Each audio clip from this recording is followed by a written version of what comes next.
Hello. Welcome everybody. Hope you're having a wonderful day. And yeah, we're back with some game development. Also, yeah, sorry, I wasn't able to stream last few days because of Russian terrorist attacks on the energy infrastructure. And yeah, I only had like a couple of hours of power per day, which was not great. But yeah, hopefully today we can stream a little bit. So, where do we start?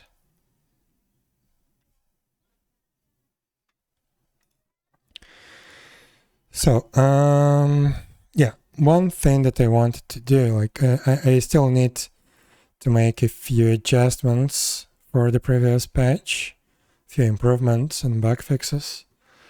So let's start with bullet packs. Hopefully we can make it work. Like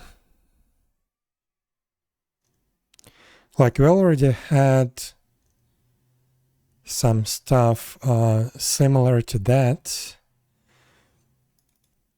For example, every potion in the game gives you another item on use.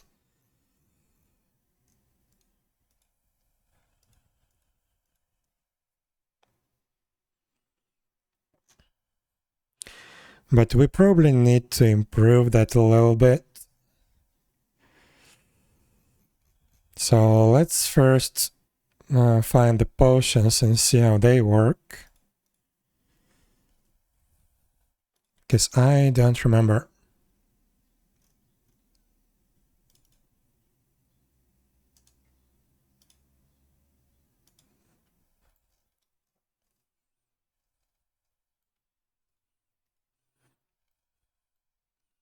Okay, we have a skill handler, default item handler. I don't think it's actually doing anything except a different status code.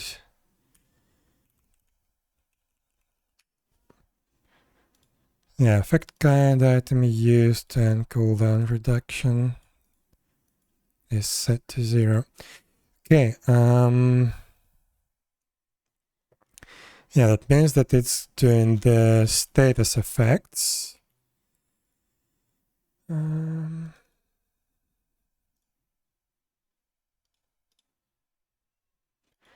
And we have 2.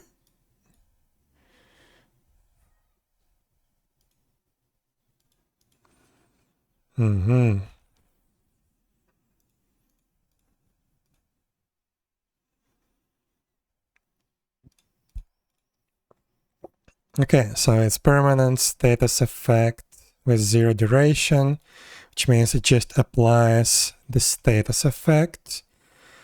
And this status effect, let's see.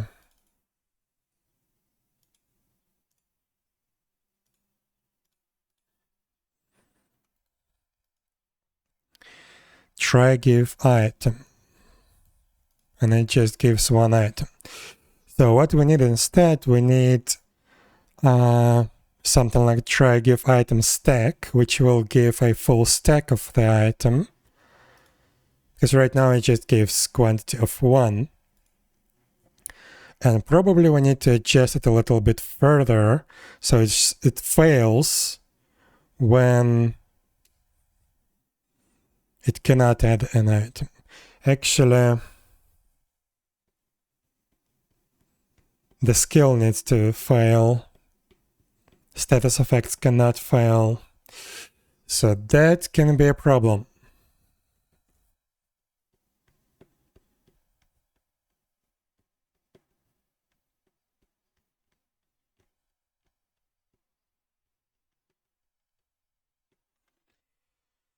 Okay, let's see.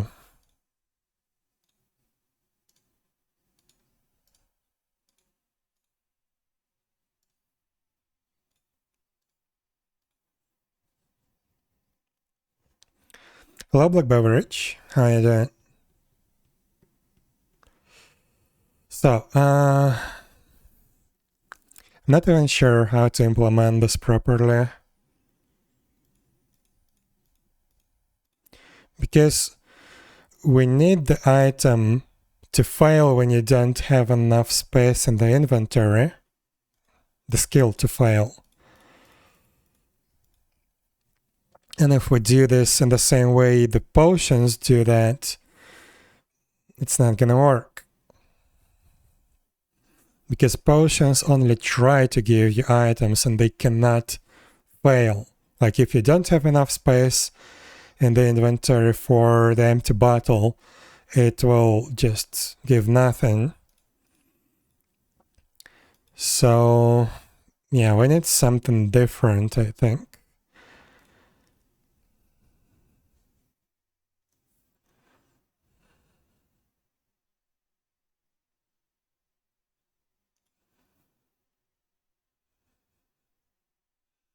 Probably we need something like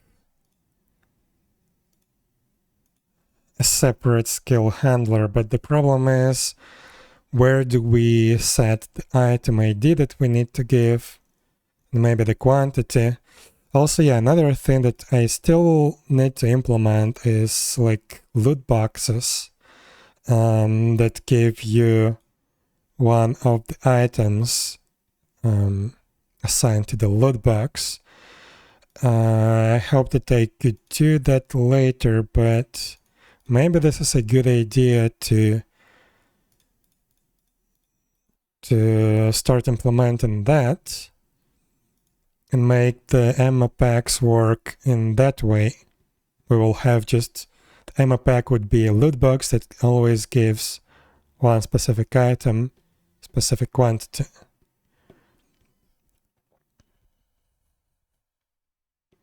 I don't know. Because, yeah, it's gonna be a problem if we try to do this the same way the potions are implemented.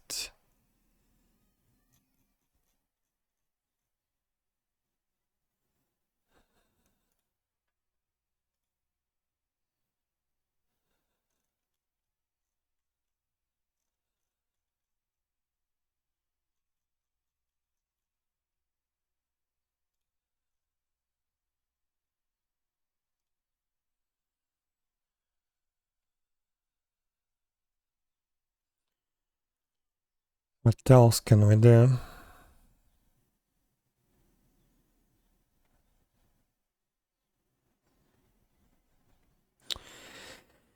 Yeah, I don't think I have anything that I can use here. But let's take a look at that try give item. That's a function. And see if we can somehow fail it.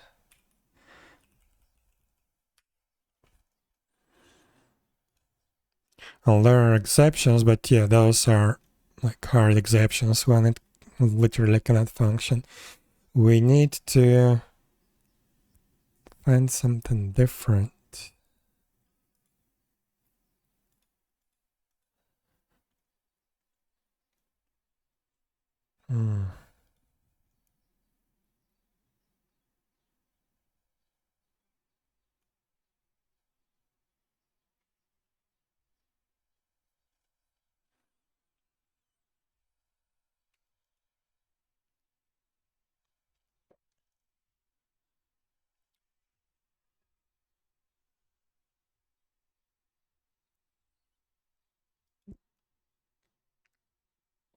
So what if we integrate that into, where the hell is it?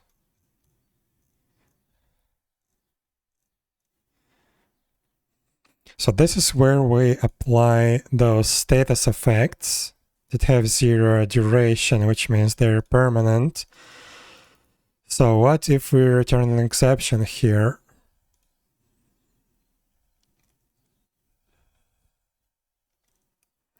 It will do nothing. Yeah, it will basically just disconnect the client.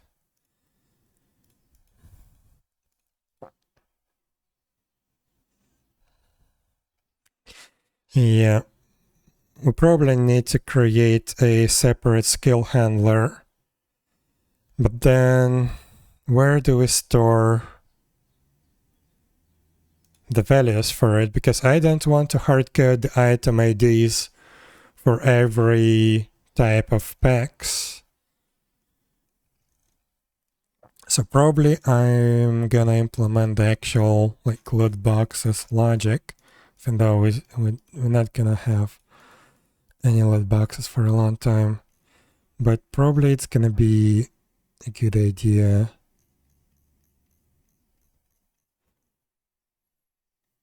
And nice feature to have. Because yeah, I cannot really store the item ID that I want to give inside the skill description.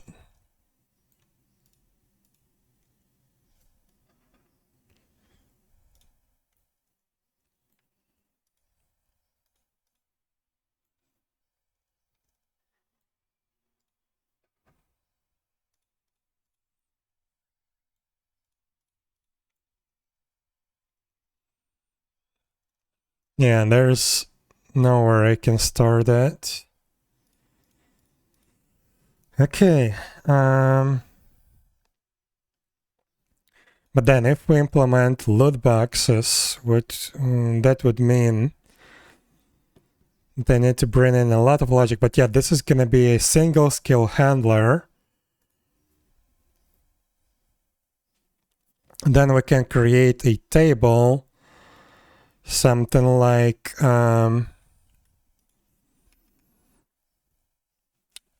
let's try to think about it. So the table would be like load boxes, and we will have a structure like skill ID.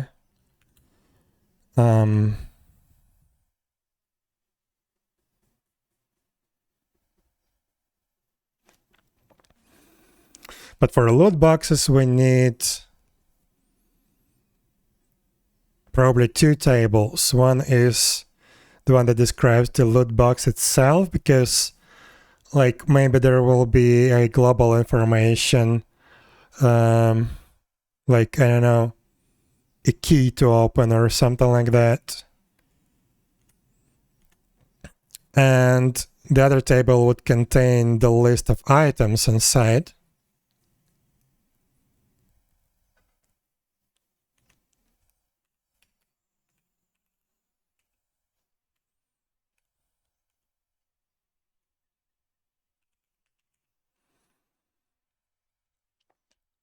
So box ID, then we will need an item ID, item prototype,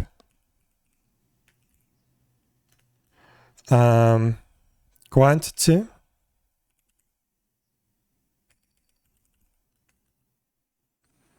probability,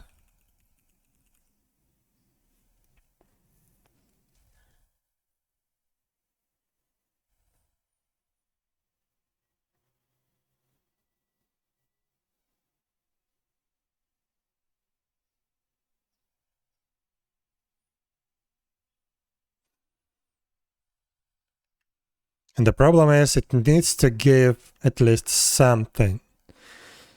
So probably we need the probability check order or something like that, so we can then place an item at the end, and with the 100% chance probability.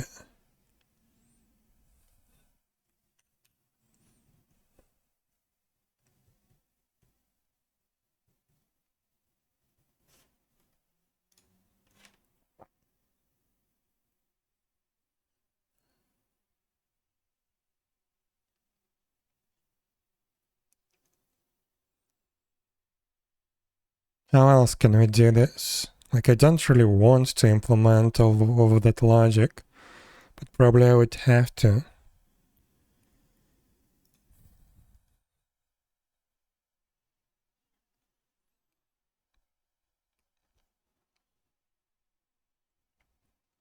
Also, the probability calculation is gonna be different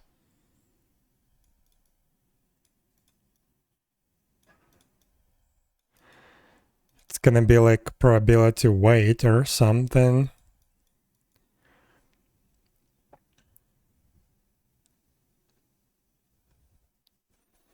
Hello, Ninya-san. Hi. How are you doing?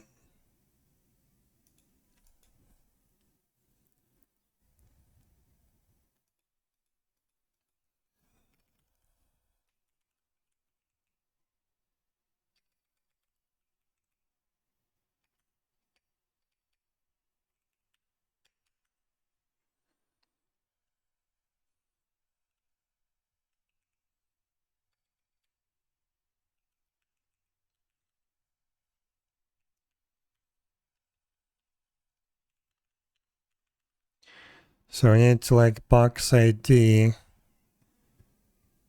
What else?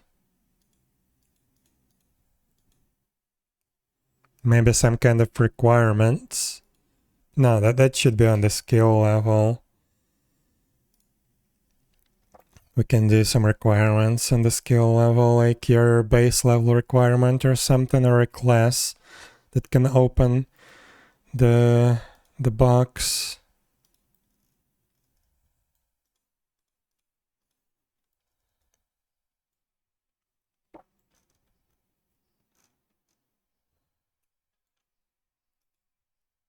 Also, item requirements.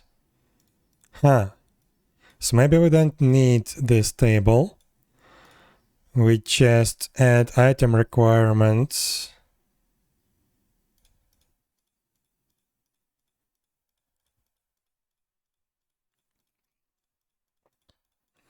And it will consume the item required. Okay. So yeah, probably we only need one table with box items. Box ID, item prototype ID, quantity, probability, something like that.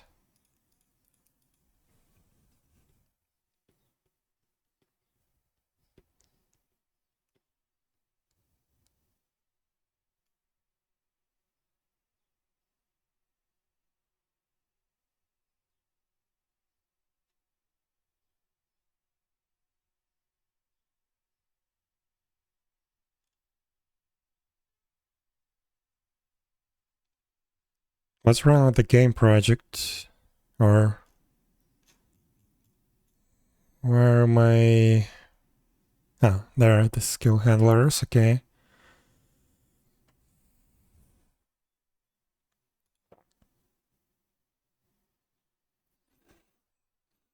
Hello, Ryuji, hi. How's everyone? I'm doing good. Well, doing okay. But yeah, I wasn't able to stream lately because of power outages.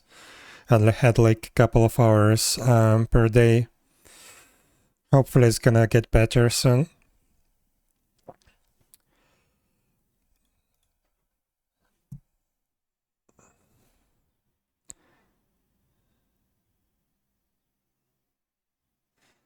Where was the other skill handler that I was looking at?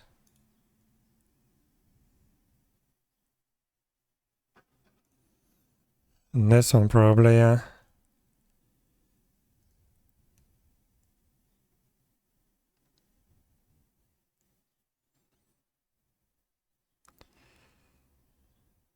No, there was like structure harvesting. Yeah, this one. Structure harvesting, skill handler, okay. Just adds a signal.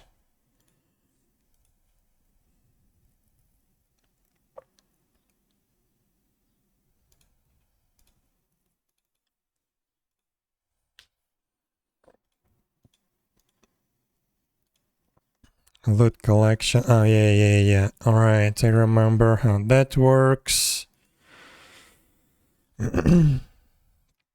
Already finished the translation of the components we just added to the game. Nice, thank you. But yeah, those right now only gonna be used on the wiki, not in the game itself. But yeah, it's like game data related. But yeah, I mainly needed that for the wiki. Where was that? I added this monster info box that describes all the monster like metadata, like type, race, size, role, stuff like that. So this is where those components are gonna be used right now, but probably later in the game as well. We'll see.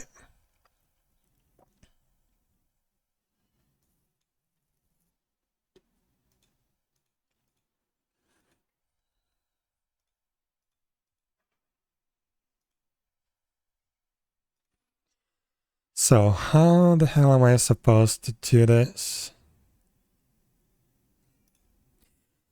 Well, probably let's start with a new table in the game data for these loot boxes.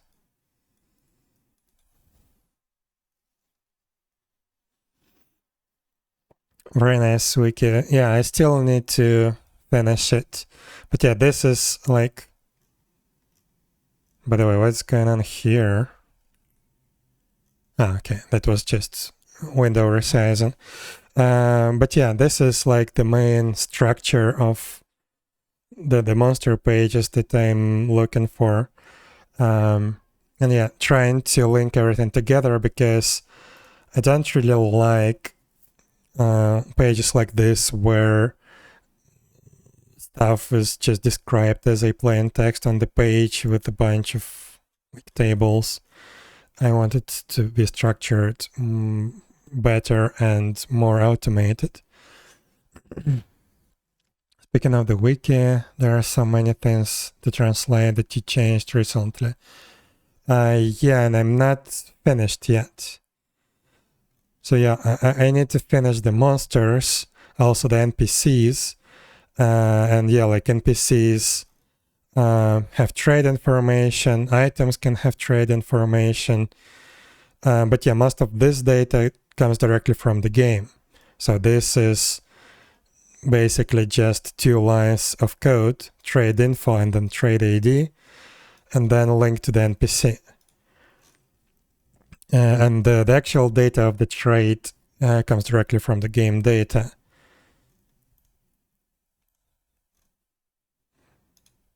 But yeah, I also need to finish the NPC information page.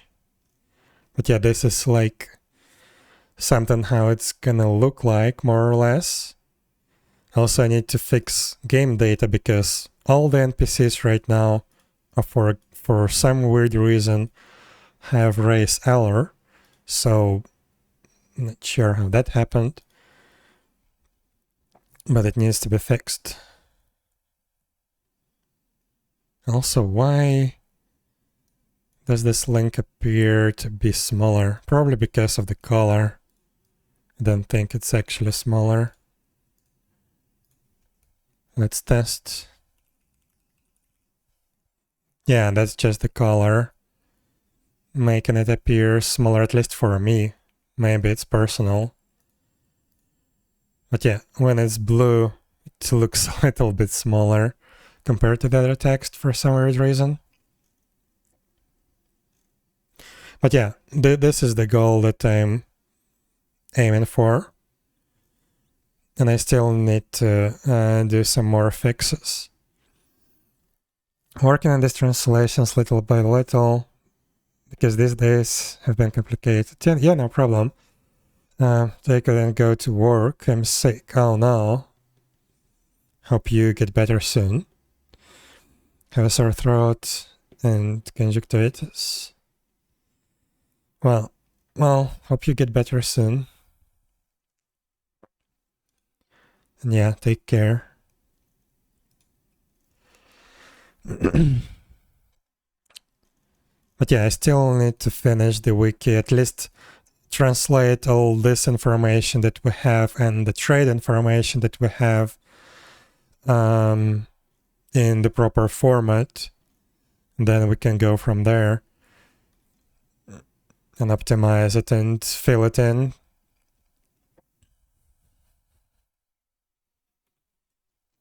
But yeah, this is for later. Right now I need to probably implement this properly.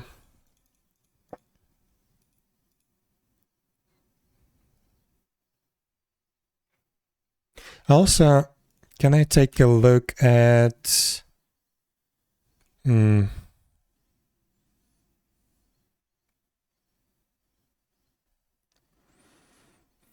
I don't know, like one problem is this probability, because, for example, if we would have 100 items in the loot box and each item would be 1% chance to get, there still will be chance that you're gonna receive 0 items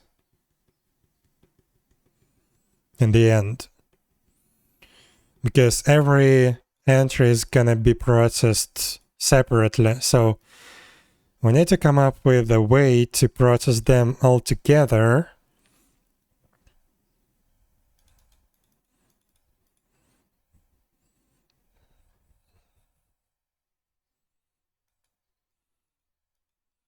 I don't know, maybe we can actually take a look at Ragnarok Online 1 implementation.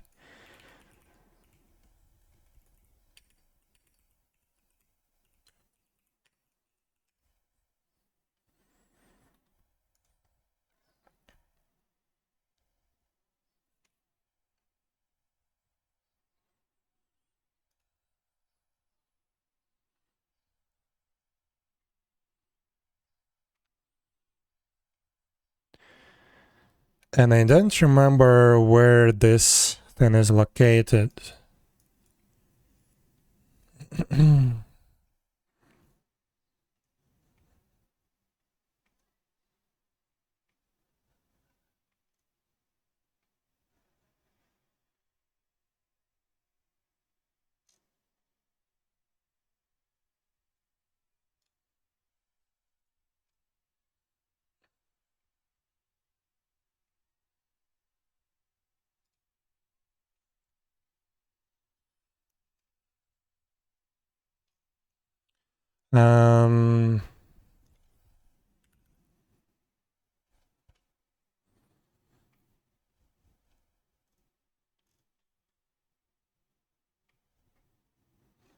What is this MBB quest?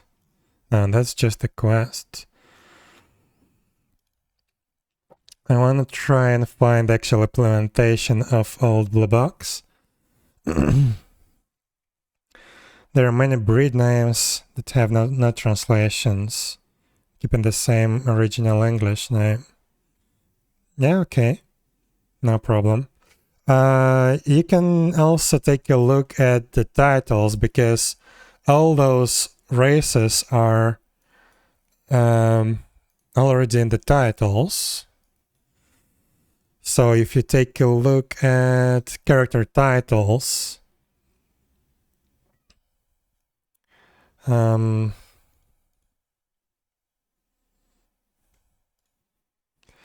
we already have a bunch of those. Yeah, like Vadon Slayer, Merfolk Slayer, and stuff like that. All of these Slayer titles actually contain the race name of the monsters. So it's already been translated technically. Probably you translated that. And you can probably just pick the same translation.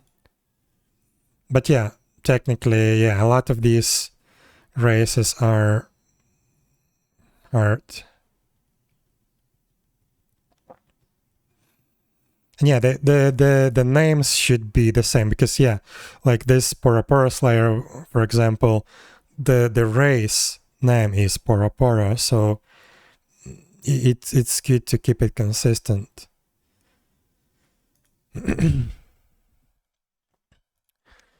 Okay,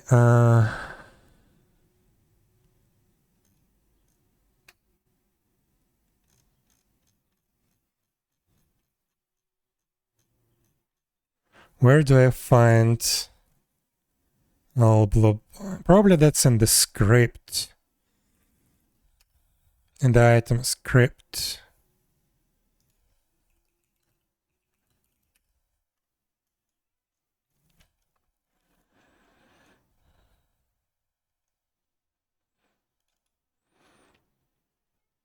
Get friend group item.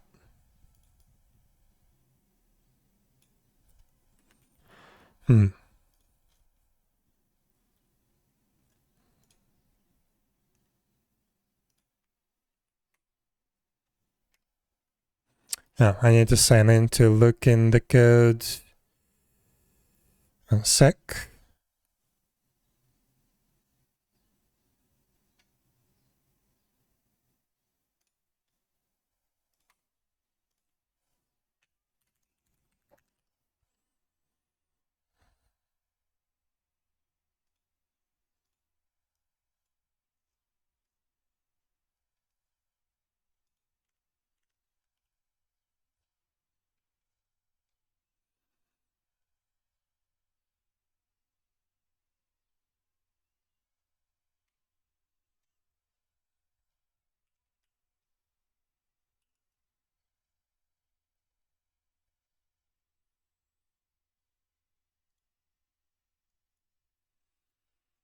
Okay. There is only one thing in the code.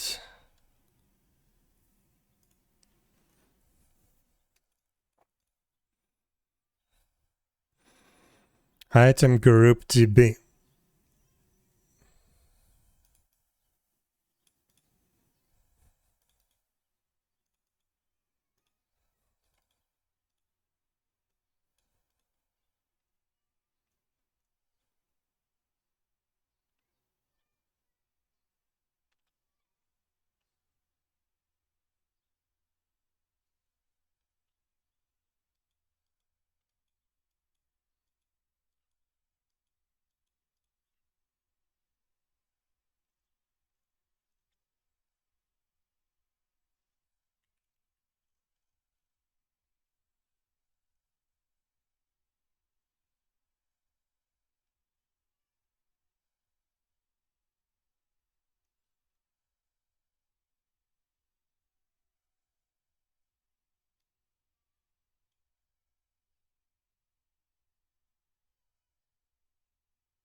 But why is this the only place? It shouldn't be like that.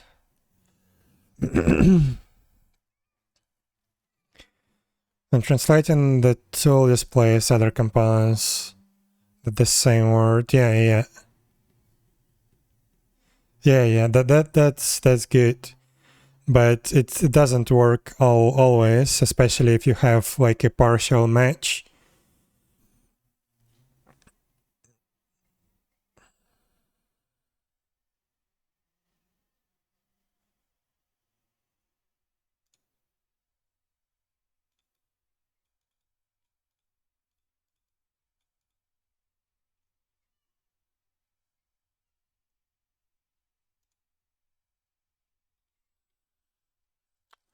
Still weird.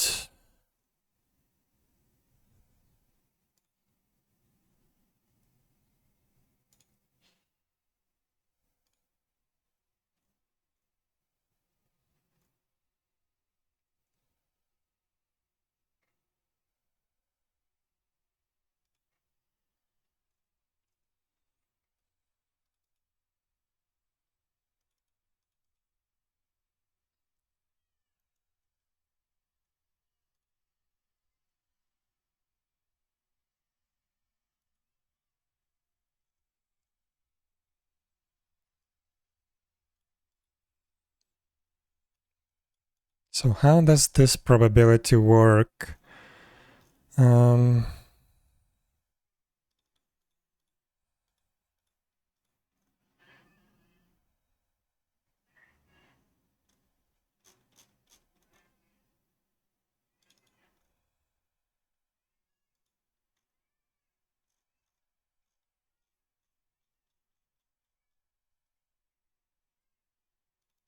Rate 12.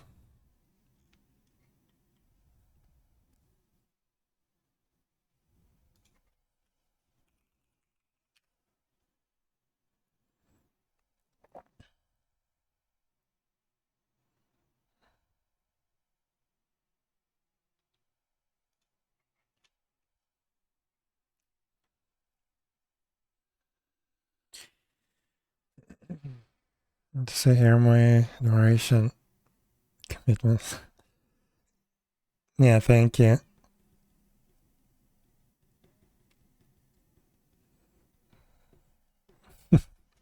Thank you, thank you. Yeah, and thank you for your hard work as well. I know this translation stuff is not easy. Because yeah, I did do the translation for the Ukrainian language from scratch on Weblate. So yeah, basically I did the same thing as you're doing. And yeah, it's not easy.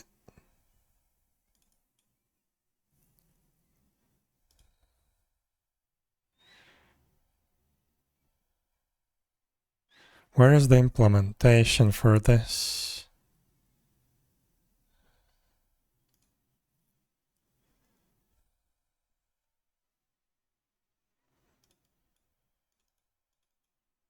Which random item ID? Probably I need this one specifically.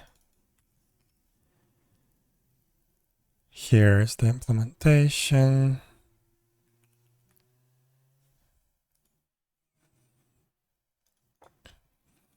Get random entry.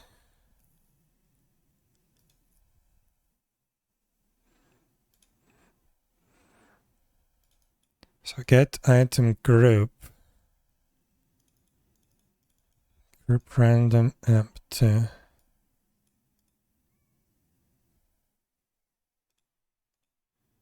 Group random.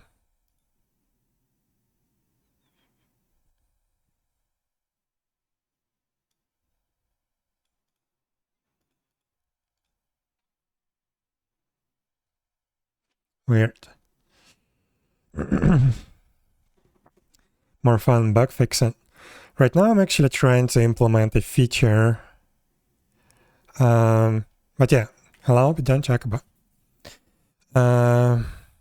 Trying to implement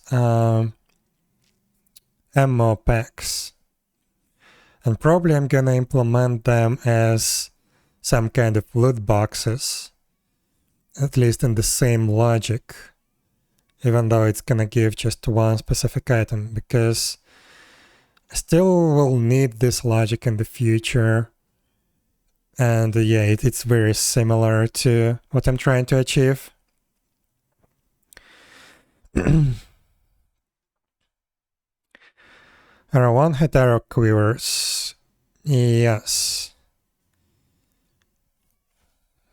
Actually, let's take a look at the script. Probably that's a different script. Because right now I'm looking at old blue box implementation. Because I want like these quivers to work in the same way as like a normal loot box. Like for example, this old blue box from old Ragnarok. It's just gonna have only one item with 100% chance. But the logic's gonna be the same. But yeah, I guess it's a good idea to check out, how do you spell that?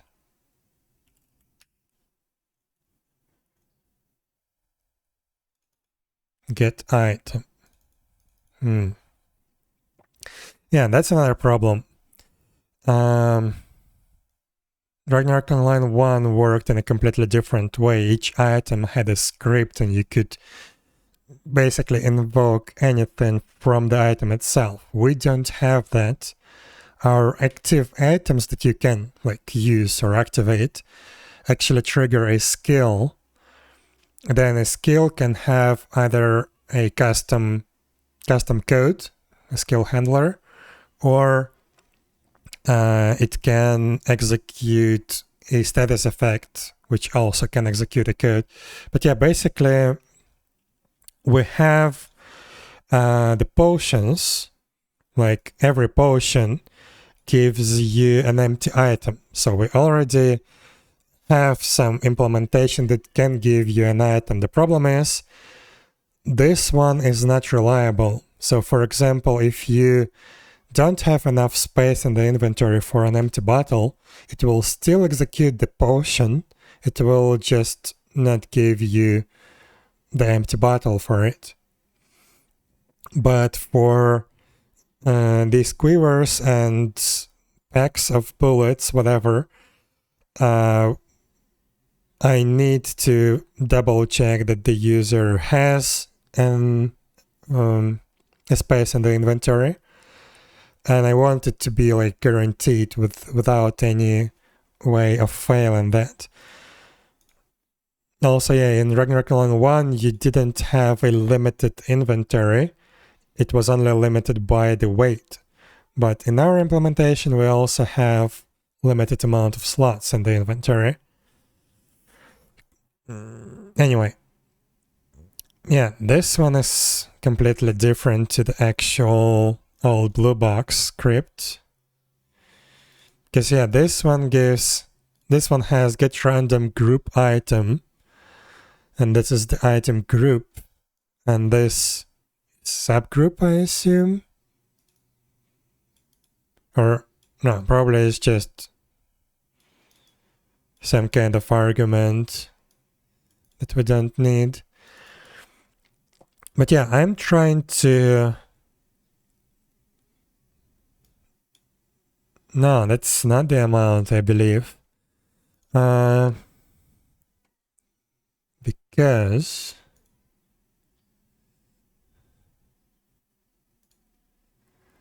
where the hell was it?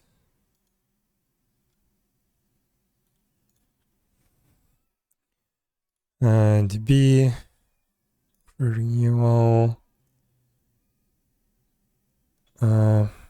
item group to be. And let's find that old blue box.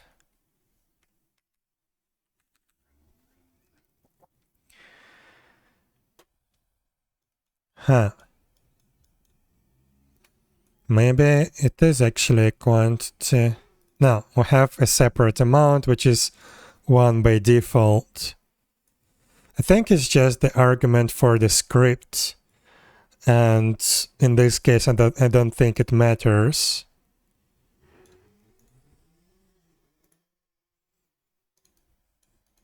I don't know, to be honest.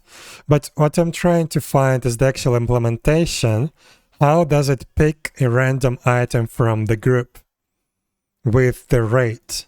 Because I need to do the same, and I honestly have no idea, because if I implement this by checking every single item in the group against some random number and see if it like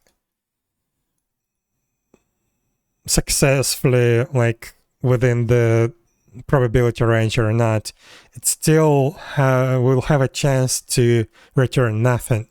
So I need to somehow pick a random item from the group with a specific rate.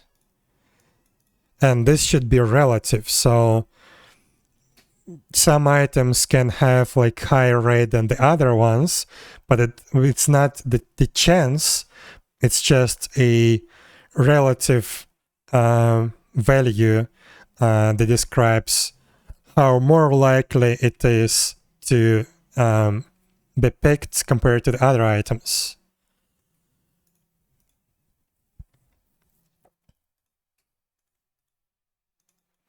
So probably we need to look at this structure.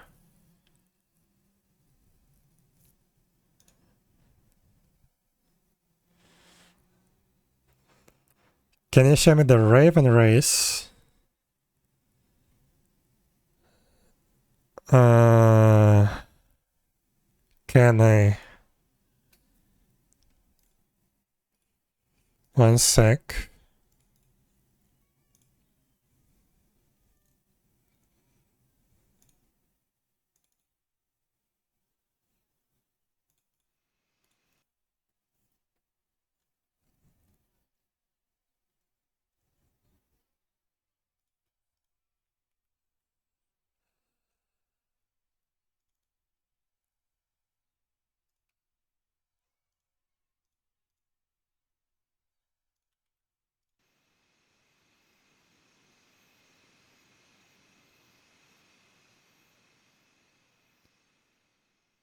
Get random, group item, group ID, quantity. So it is quantity. Weird. But then each entry in the item group also has a quantity. So not sure how that's specified. But again, that doesn't really matter. I need to find the implementation of the actual algorithm that picks random item based on the rate assigned to the item. So this is one of them. And there is another one, a giant one. Basically the same but bigger. Weird, I thought the models are different. But no, this is exactly the same model. Strange.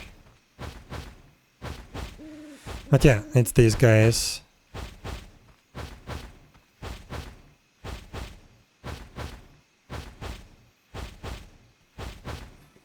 Yeah. But yeah, Raven is like a giant crow. It's an overloaded function, hence the confusion.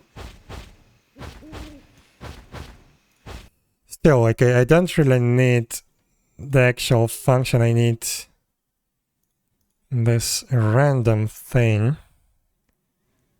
Group random.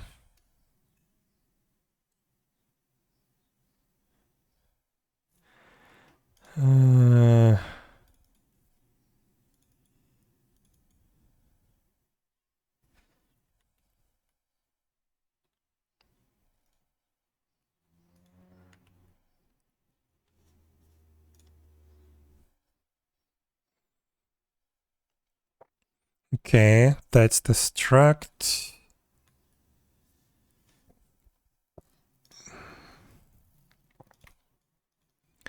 Unordered map.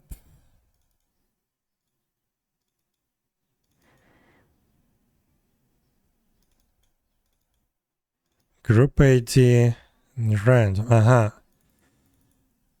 need this. Random.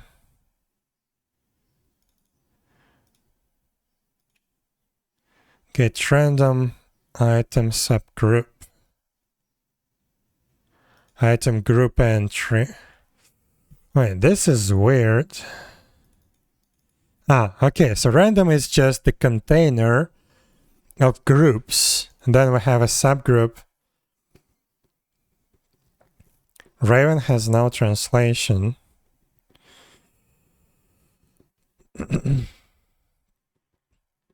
So for logic check item group txt 119.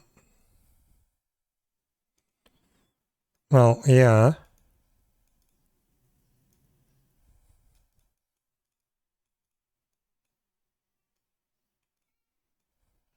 Like, but yeah, I need to actual implementation. I'm almost there. I'm just getting distracted. Yeah, Athena code is tricky. But I can slightly like navigate through the code. So okay, we have so what happens here? So this method only picks a random subgroup, right? Now here we just get the subgroup. Then we need to go here. So this is the group of items. For each data, we have entry.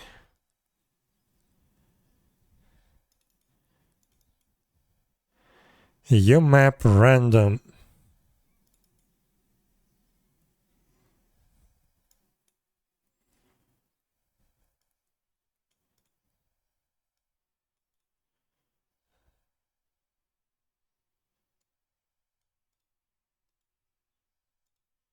Oh no. This is the stupid implementation that I didn't want to do.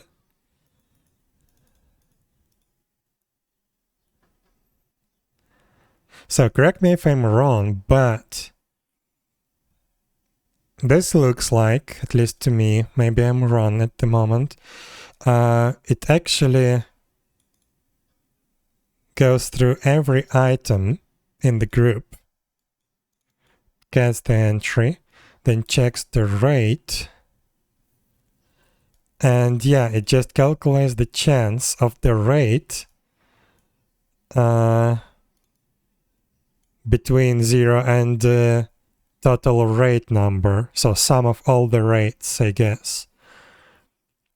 And if it's within the chance, then it returns the entry. And if rate is 0, that means that the item is like the fallback item that will always be returned. This is incorrect in terms of probability theory. It will not work as you would expect.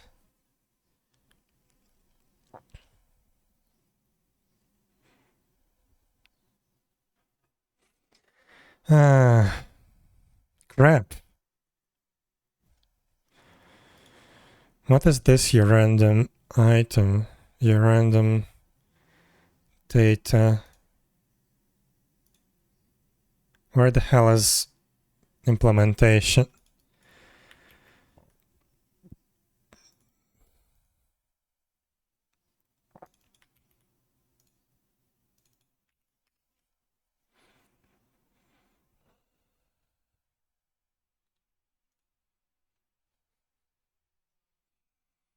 Get a random value from the given unordered map.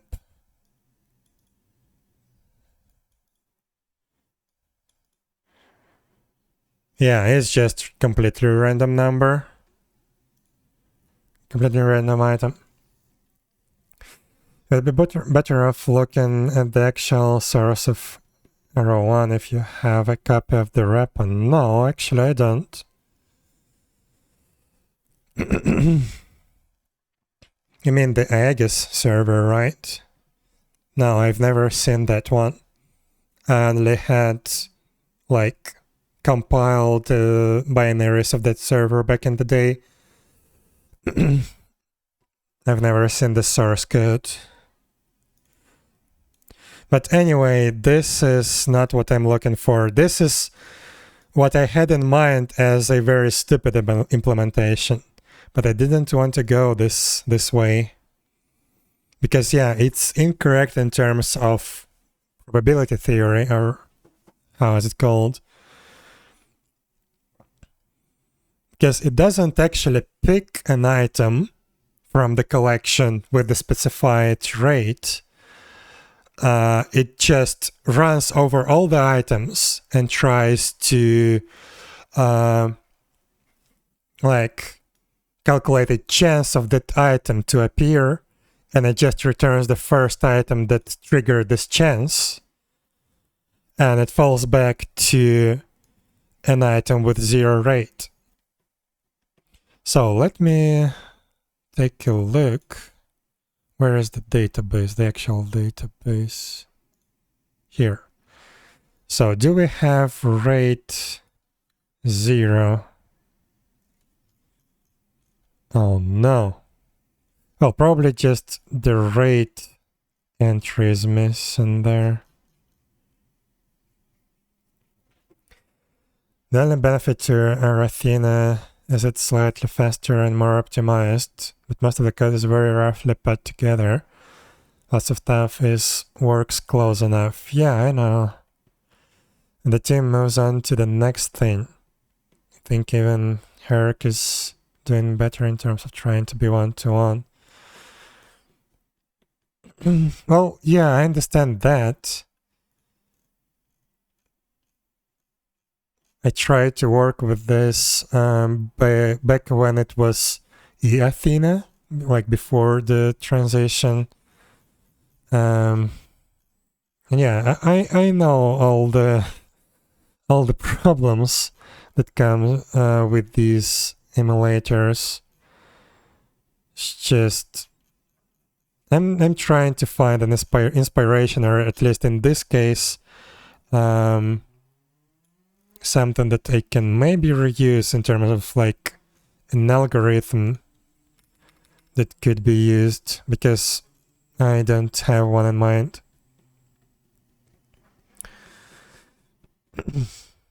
Yeah, when you could store in TXT.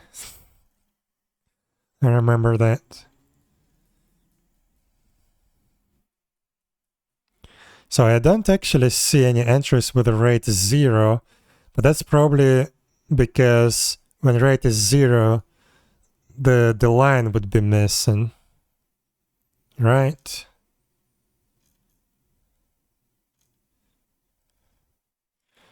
Or do they have a bug actually in old blue box that it could return nothing when you open it? Is that a thing? Because that's bad.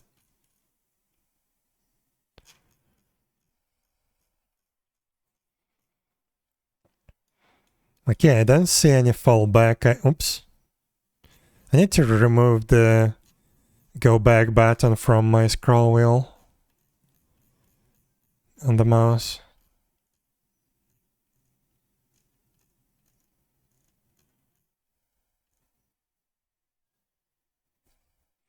Okay, what if I search for a rate and then maybe we can notice when it's missing?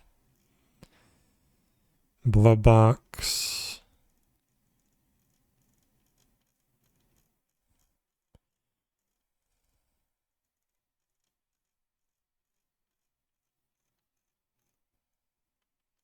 I don't know.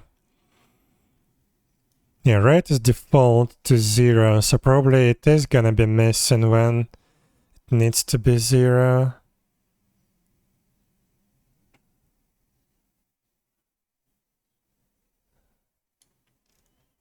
But I don't see any fallback items.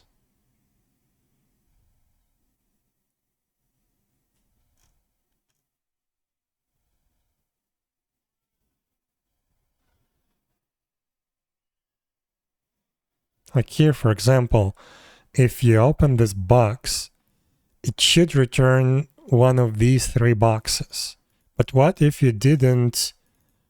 Like, here rate of every box is 1, so it's 33.3% chance for every box. But what if you rolled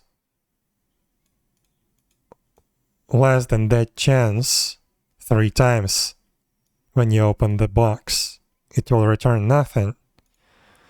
So unless I'm looking into a different kind of implementation that should not be used, this is really bad. Sorry, asking this again, could you show me the gray? Yeah.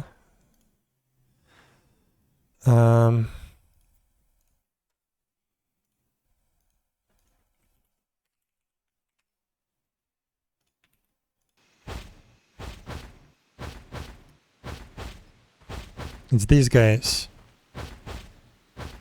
And probably you can just translate it as gray exactly, unless it actually means something in Portuguese. But yeah, it's these guys. They have their own race.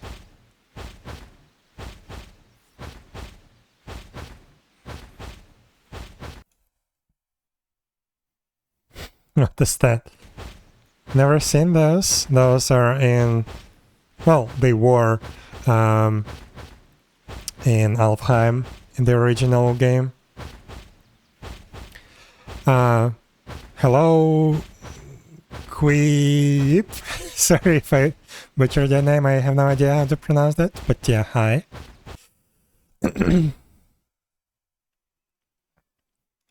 How are you doing?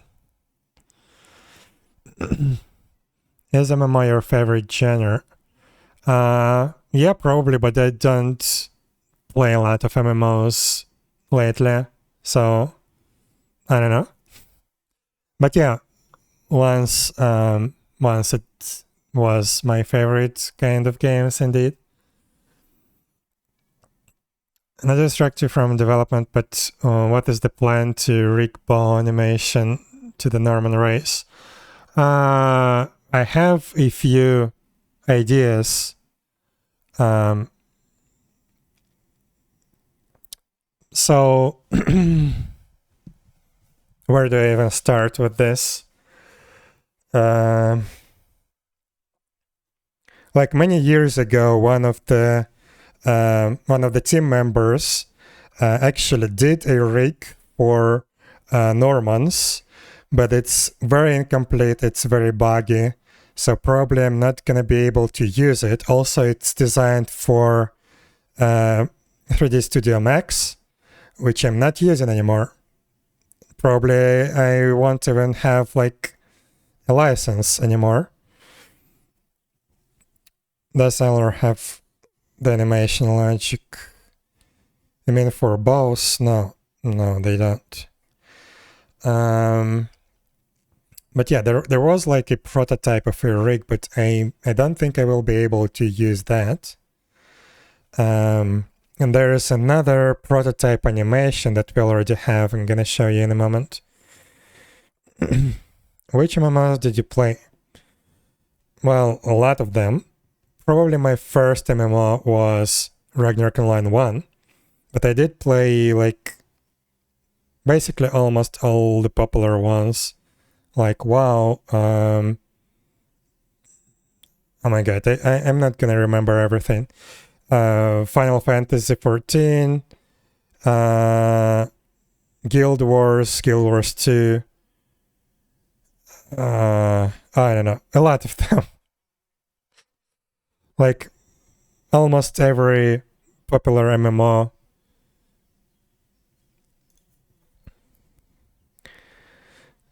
Definitely took some inspiration for Mab. Yeah. I did like Mabinogi a lot. And yeah, it did contain a lot of interesting ideas that they took into this project.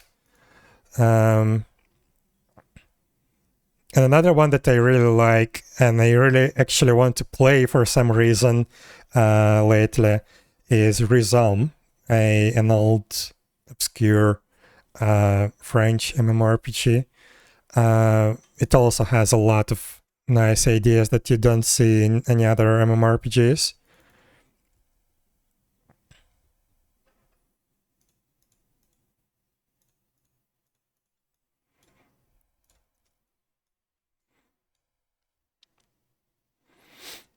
Like what ideas?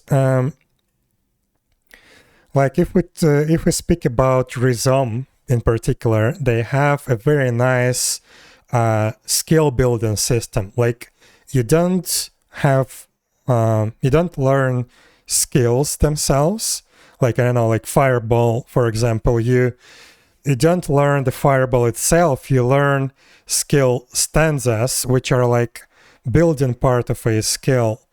And I don't know, it's really hard to describe, especially because I did that, like I played that a long time ago. But yeah, basically you build skills from stanzas and you include stanzas that you want. For example, I don't know, a faster casting speed, but you need to balance them with counter stanzas that, I don't know, like increase mana cost of the skill. But in that way, you can like combine different stanzas in the way that you prefer. So you can, for example, have a very powerful skill that has a long casting time, or a huge like mana consumption or something like that. You basically choose what you prefer, and it's all balanced within the game itself. Like you cannot create a skill that is imbalanced. You cannot use it. So yeah, that was a great idea in my opinion. But yeah, it's just a very different MMORPG to like what you used to have. So in terms of bow animation, we already have this one. It's very rough. But yeah, it's like a starting point. But probably I would just have to create that from scratch. Maybe I can use something for reference, because yeah, this one, I cannot use this one because it's very rough, it's incomplete, but this is like a proof of concept that you can add new animations to the game. It's just very hard. But yeah, hunters will have bows and they will have their separate animations. The problem is, yeah, we would need to recall those animations.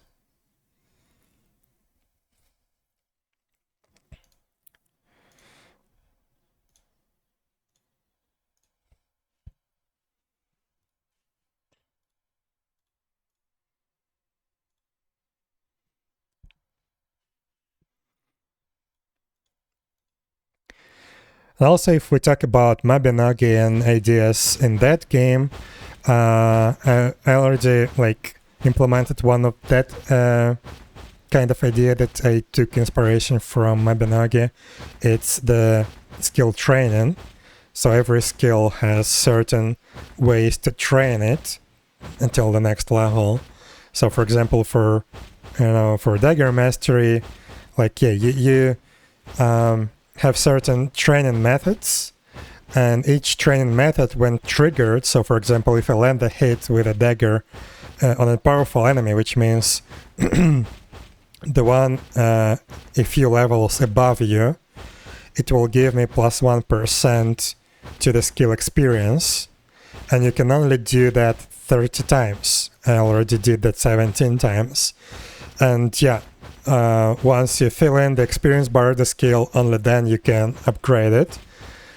So yeah, it's like a hybrid of what they have in Mabinogi and what we have here, because we still have skill books, but yeah, now you can only use the skill book and learn the next skill level once you completely trained the previous level of the skill.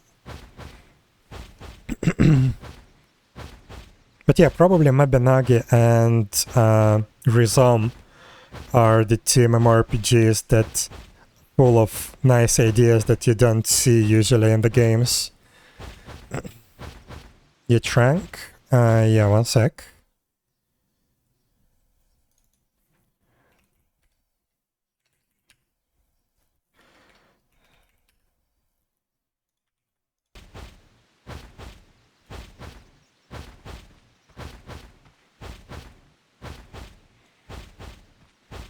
Yeah, you can probably just translate it as Ymirheim, because yeah, it's like similar stuff to Vadon. It's like a crab, but it's not a crab, it's Vadon. Yeah.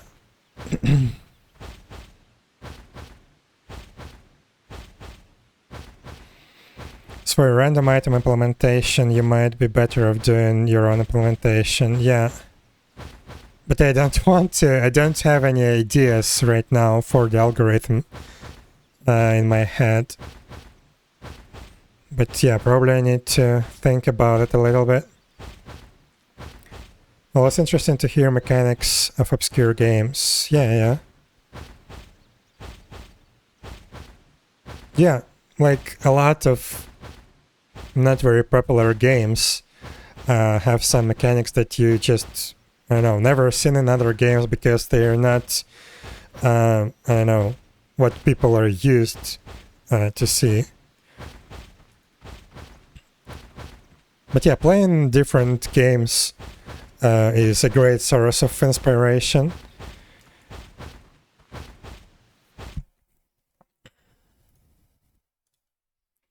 So, this is an option. We can do it like this. But I would like to come up with something different. What is this? Just in the item group.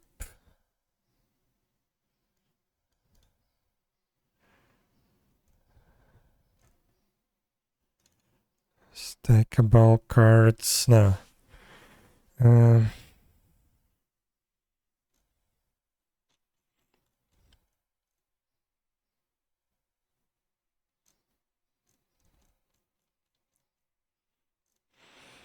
Yeah, I don't think I can find anything useful here. So the problem that I'm facing is, a sec.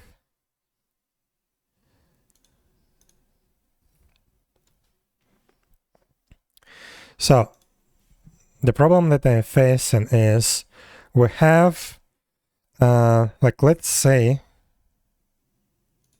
wait, where the hell is my cursor? What?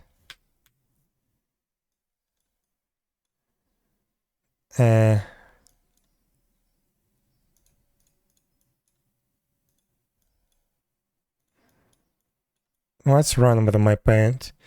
Okay, whatever. I think I had this thing. Okay, so let's say we have the blue line would be our probability line. Like this is like from 1 to 100%. And each item, let's say we have 3 items. Oops. Let's say we have 3 items. Each item will have, let's say 30%, 33% chance. Like each item has rate of 1 and total rate is 3. So ideally, when you execute this function, it should pick one of the 3 items. This one is very easy. It's just, yeah, you have random between 0 and 3, excluding 3, and you pick the index in the array. But what if we have 2 items? Let's make it simpler. And one item has rate of 2, the other one has rate of 1. So it's going to be divided like that. So if it lands in this region, it's item 1 item. If it's in this region, it's another item. How the hell are we supposed to implement that? 𝙽𝙴𝚁𝙸 is actually a 𝙽𝙴𝚁𝚂. Yeah, something like that.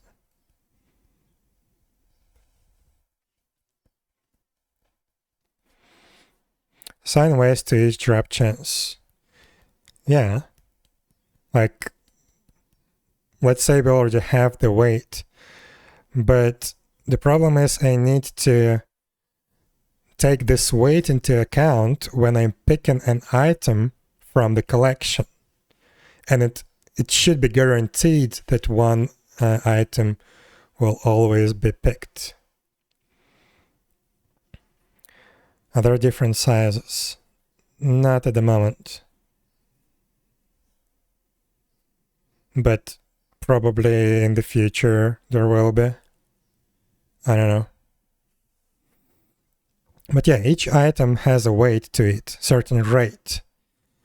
And that should define the probability to pick that specific item in relation to other items. So the way Athena implemented that is, let's say, yeah, you have 2 items. One has rate of 1, the other one has rate of 2, and we have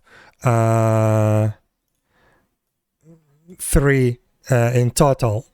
So what it does is it basically picks a random number between 0 and the end, so 3 in this case, and loops, no, basically it loops for every item, and it basically for every item it generates a random number between 0 and 3, and if this item is within the weight range, within the rate value, that means that the item is picked.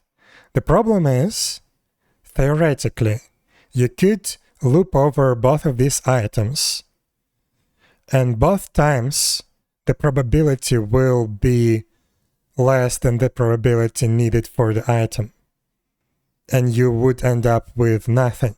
And also it provides a completely different randomization distribution, like in terms of actual probability.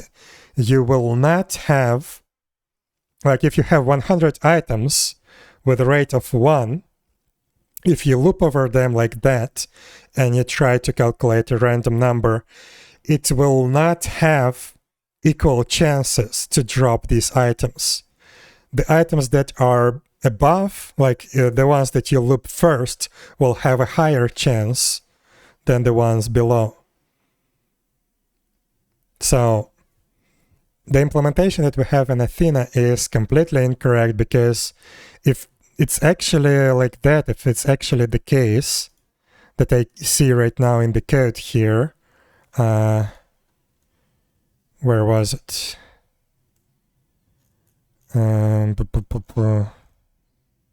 Here. Like if this is the implementation that they use for old blue box, this is incorrect, then where is the...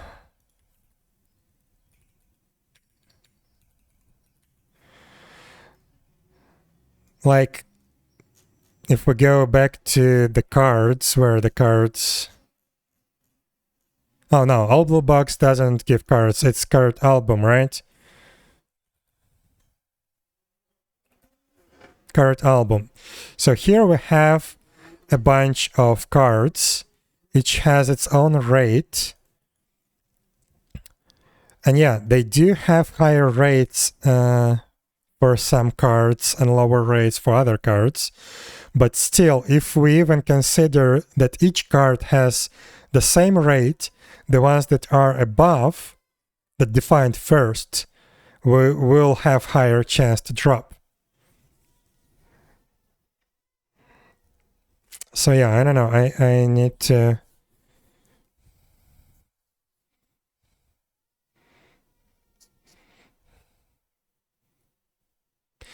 Drop rate, yeah, so that would be the easiest implementation. Crap, I already closed that one. That would be the easiest implementation if every item has equal chance. But we also need to consider the item weight or rate, however you define that. So items with higher rate should have higher chance compared to the items with lower rate. Place more copies. Yeah, that's another implementation, but it's very inefficient. But yeah, it's also an option. But yeah, let's say you have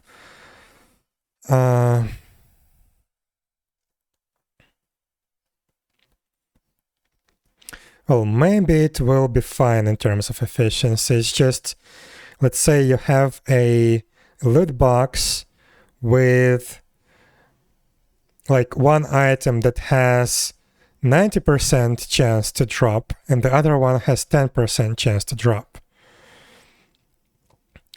Or even a little bit more complex. One item has 99% chances to drop, the other one has 1% chance to drop. So you would have to create a collection of 100 items where 99 of those elements in the collection will be occupied with that one item and the other one will be the other item. So yeah, it is an option. It will work reliably, but I really don't like that. I had that idea, but how many items are there? Max to 56, 1 byte per item.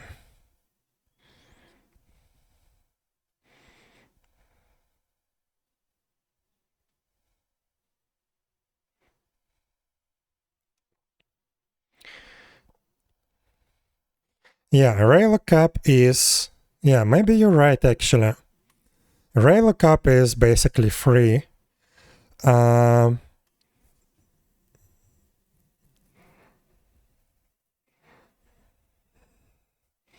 And we can probably just store a pointer to the item in the loot box table. So it will be like an array of bytes. So yeah, probably your idea is a good one. So if we limit the amount of items within the box to 256, then it could be just an array of bytes.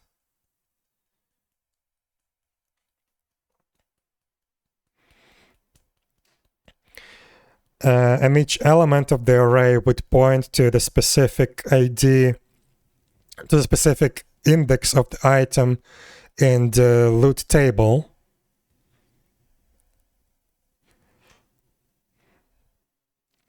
And the size of the array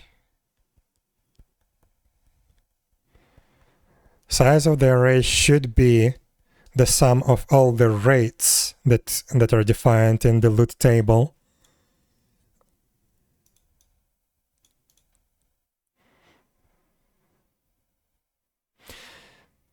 And this can be a little bit dangerous, I think, because if you have rates specified in a very inefficient way, like let's say you have rate 10,000 and rate 100,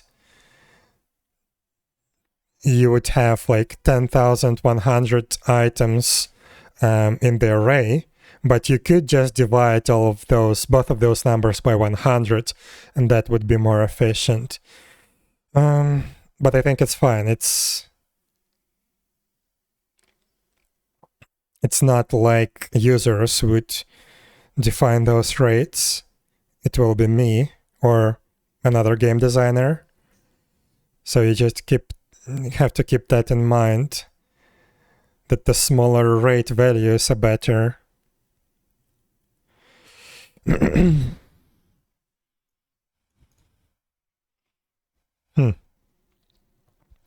You just make the array size dynamically allocated, so if you need slightly different item weight logic, well, it will be dynamically allocated in any way. It's just it's gonna be allocated once when we load the loot box information into the memory of the server, and it's just gonna hang there. But yeah, if we keep the actual array element size to just 1 byte, then I don't think we will have any problems with that. And again, we will not have a lot of different loot boxes in the game. Like, I don't know, maybe 20 max? I don't know. Even if we say like 100 different loot box kinds with a bunch of items inside, which is probably not going to be true.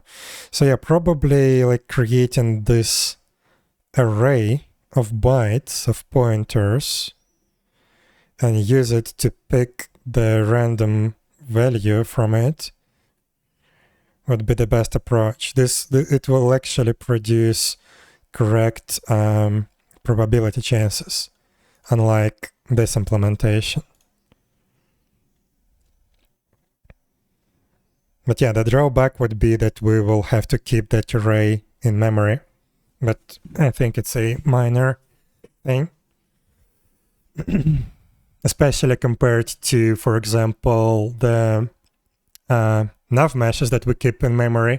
That would be basically nothing.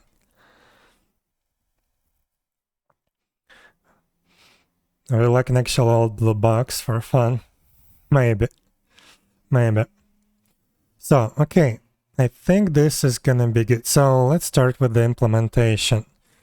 We need to define a new game data table. Oh, I wish I remembered how I do that. So first of all, it's an Ymirheim code base. Do we put it into the game library or into the server? I think in the game library, because we will be able to contain all of those. Where the hell are items? Wait, what? Where are the items? Oh, that's Ymirheim. Okay.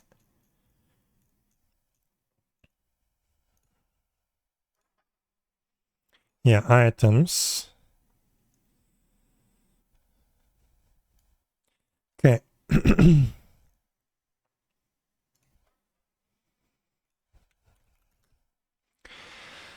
So we need, let's start with the actual game data table that we will load. We already have like a prototype of the structure of the table. We will go from there. So what can I reuse real quick?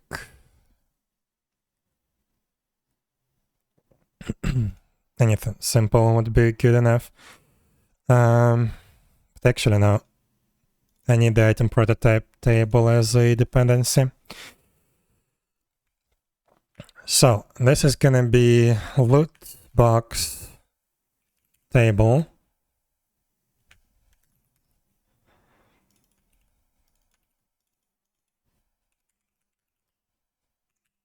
Loot boxes.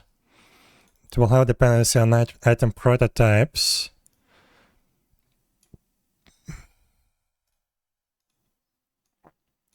And it needs to be grouped. Right. So yeah, we need the aggregated index, integer. This is, let's define an entry in this class for now.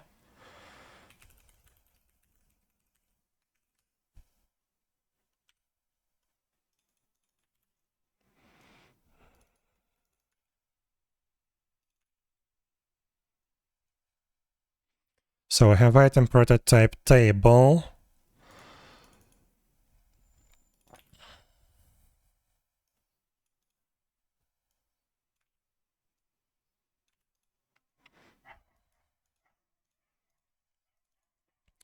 So what do we need?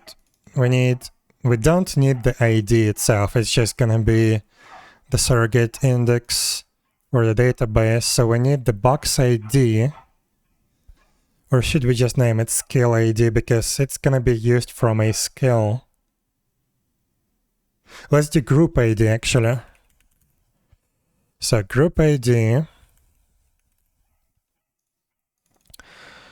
item ID, yes. Not probability, but this would be a integer.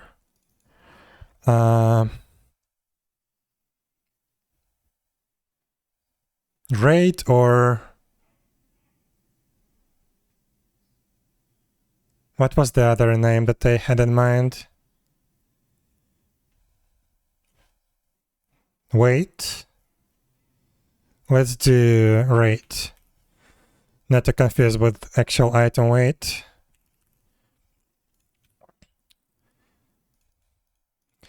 So prototype, oh, also quantity.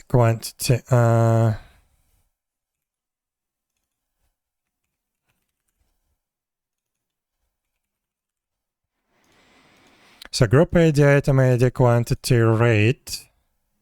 Let's look for some inspiration in this thing. Where is it? Where is the database? So what do they have? So index, item, rate, amount, duration, rental item. Now we have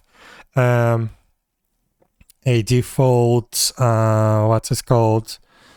Default expiration time on the item itself. Announced. No, we don't need that. Unique ID. No. Stacked.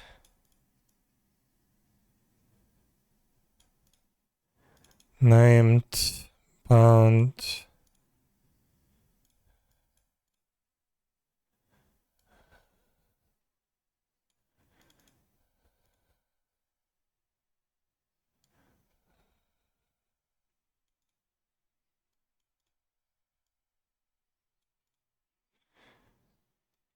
Oh, probably I want the enabled flag.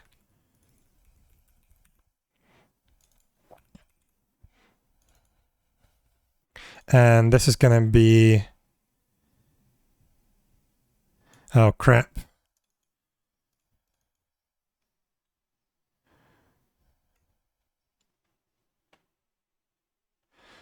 Yeah, I guess I will just return a null value. So if it's not enabled, return null. And here I would have to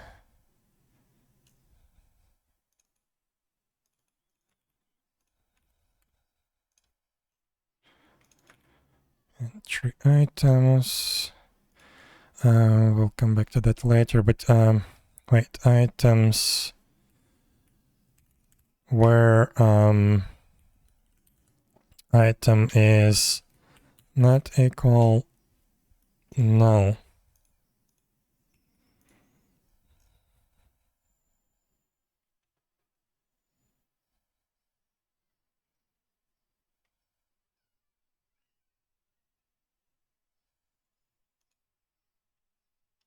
Oh, entry. Okay, so have group ID, item ID, quantity, rate, have prototype instance. So in the actual entry, we don't need the ID, but instead we need item prototype.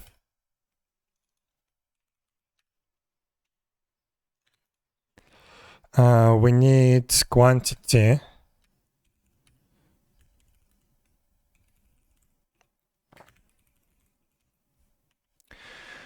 We need rate.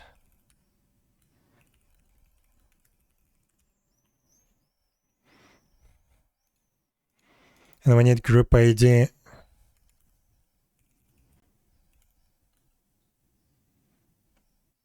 Integer, integer.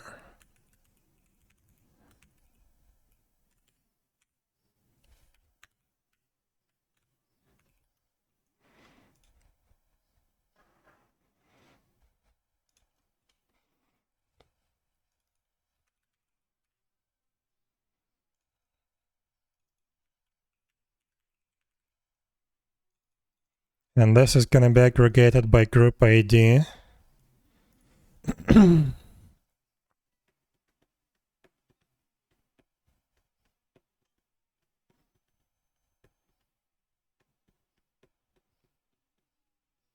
But probably for the collection itself, I would need a different kind of wrapper, not just a index lookup, but the actual collection that will contain that array that we will keep in memory, array of pointers to the entries.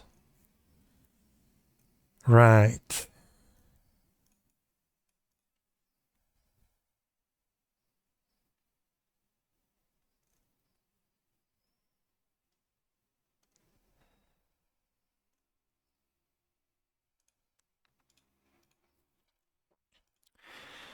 Okay, let me take a look. Do we need that in the entry or do we need a separate container?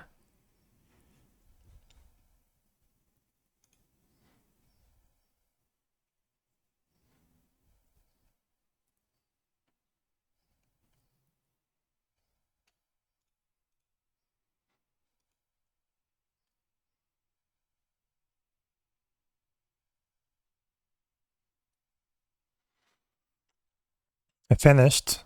Finished translating. Thank you.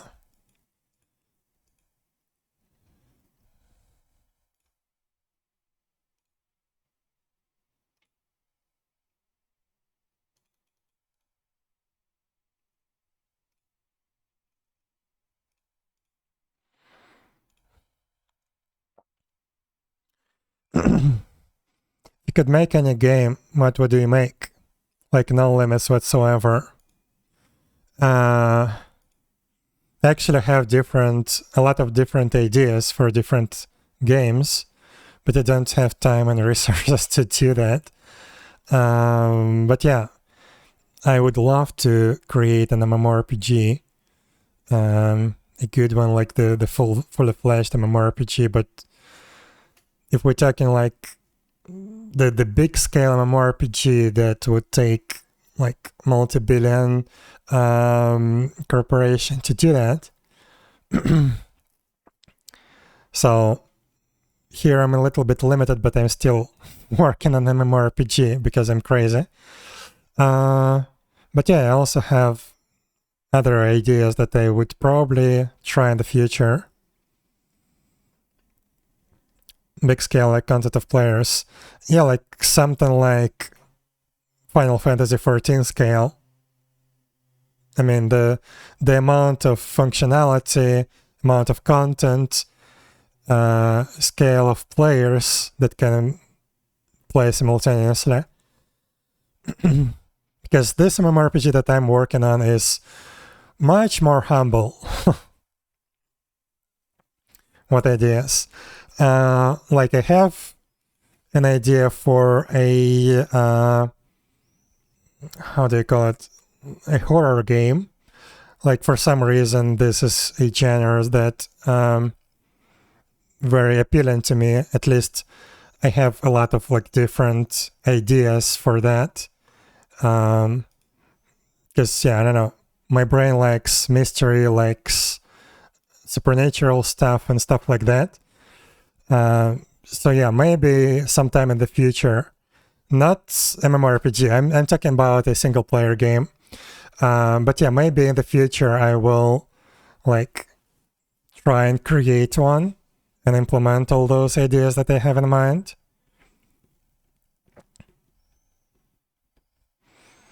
I also like very like technical in terms of player skill games, like something like League of Legends, where the actual game is very demanding in terms of player skill. And also I have a bunch of ideas regarding that, like PvP games. So yeah, we will see. For now, this is my only project and I don't have any more time for other projects, but maybe in the future.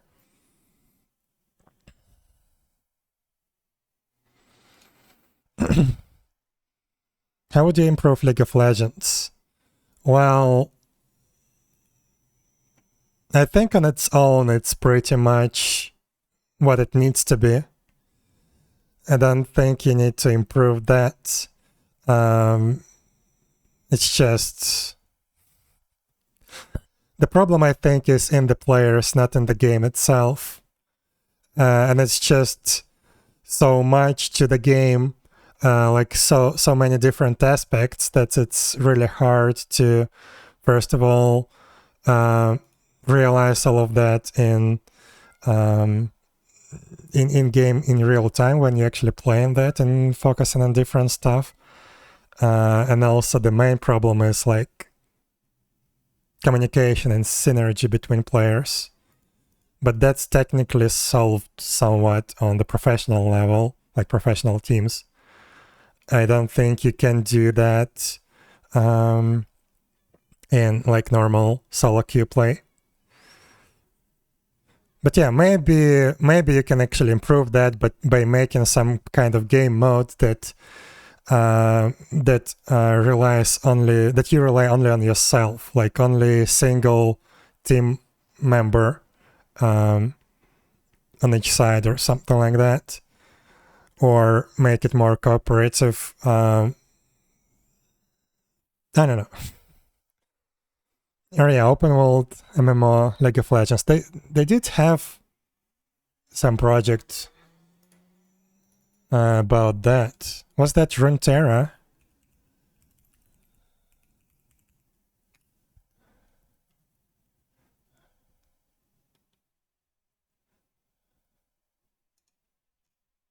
No, not Runeterra. That's the card game. But I think they had... Yeah, Runeterra is the card game. I think they had in plans an MMORPG in the setting of League of Legends world. That would be interesting to play. And maybe, yeah, that would solve the problem of player synergy. I don't know.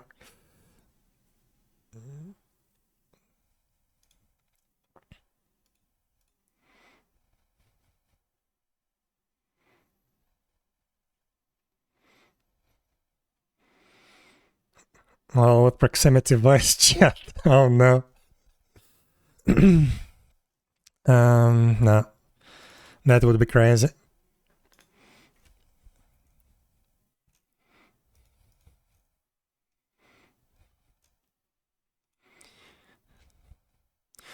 Okay, I think I'm gonna keep the entry to what it is right now. And we need another collection. Also, I need to extract these entries and the collection that I'm gonna create into separate classes, but that's later. Right now, I'm just basically prototyping stuff. So, let's actually put this right here. Item prototype. Quantity. And rate.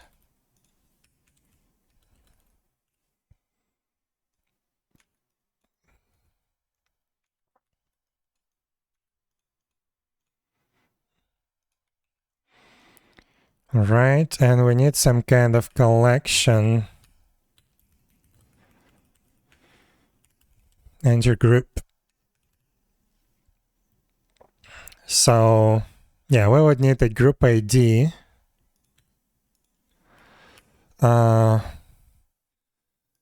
And we would need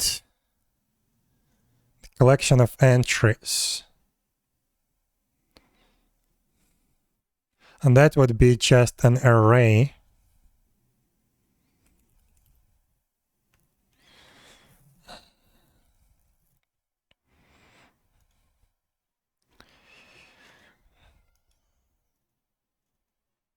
Also, yeah, don't mind that all of these are just public properties. I'm gonna refactor that after I come up with the actual structure. So, public entry array.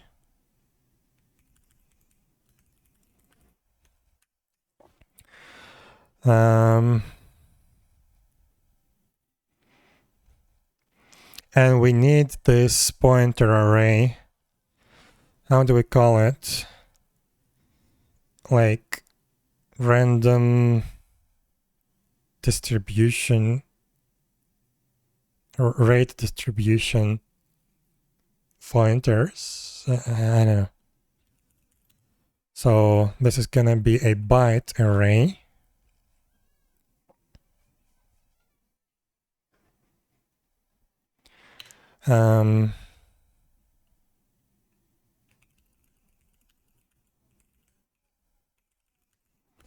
Rate distribution pointers, something like that. What is this suggestion? The old index. Okay,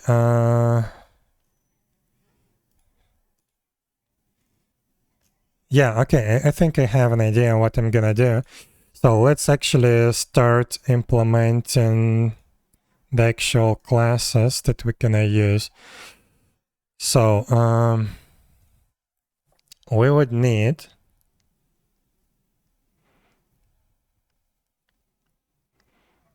are we gonna call that loot box, or maybe we should call that item group, because maybe that's not gonna be just for loot boxes but for something else.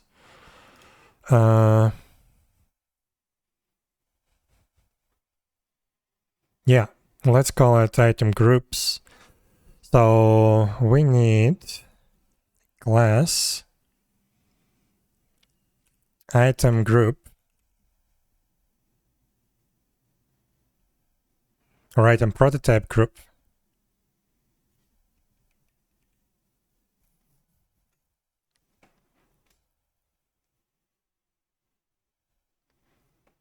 Because yeah, those are not items technically, not item instances, but item prototypes. So item prototype group, and we would need item prototype group entry. Maybe item group would be better.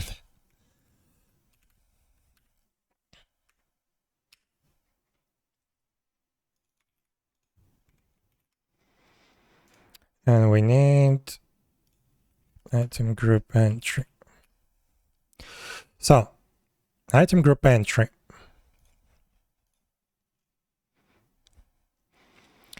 Yeah, for this one we need...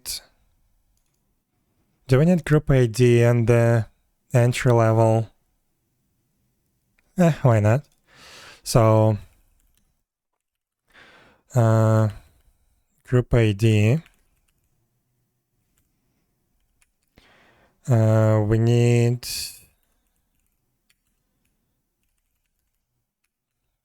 item prototype. Wait, not it. Let me just copy this. Prototype quantity rate. We can just copy all of that.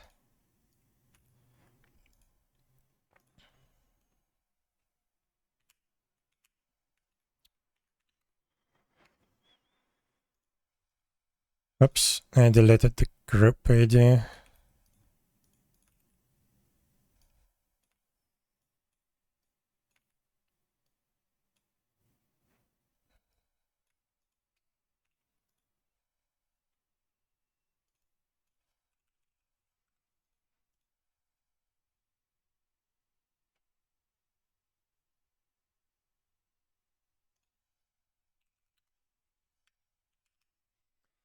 So, we need group ID.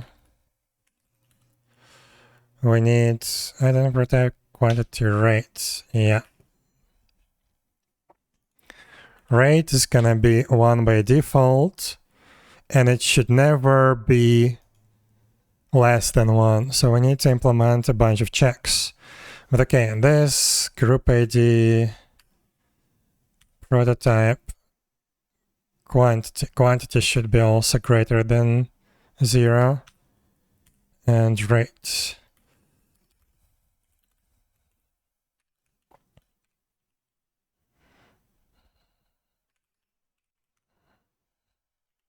There was a suggestion. Wow, nice suggestions.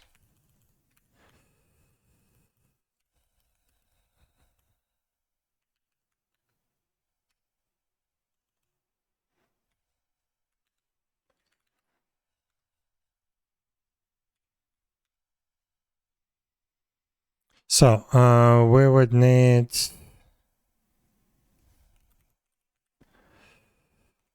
name of quantity.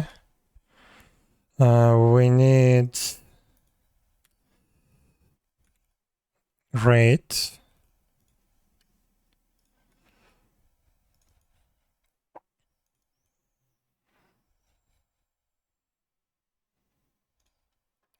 All right.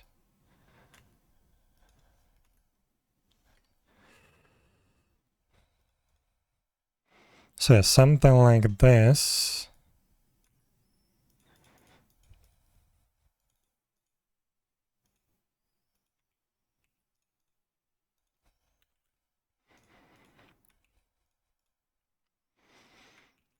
And then the... Wait, this is item group. What the hell am I doing?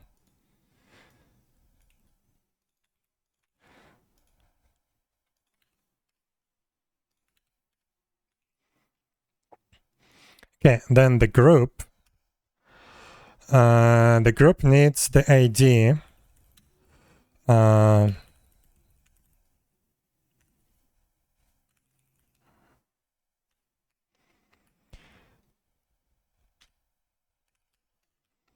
And we need the collection of items.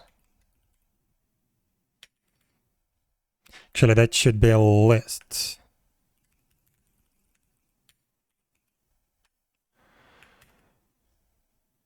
Actually, no, doesn't matter.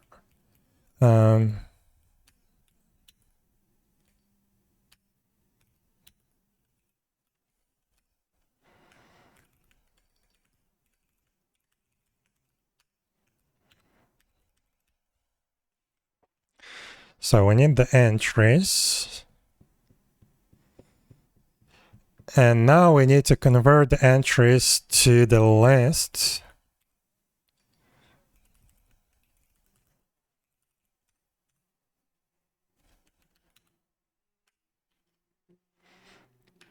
And we need to check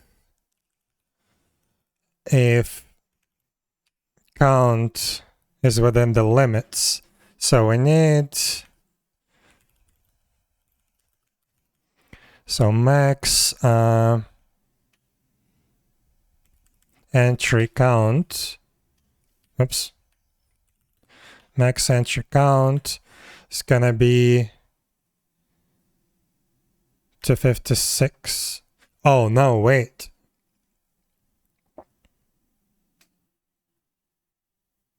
Oh no, it's good. So yeah, max entry count is 256. So if entry count is greater than max entry count,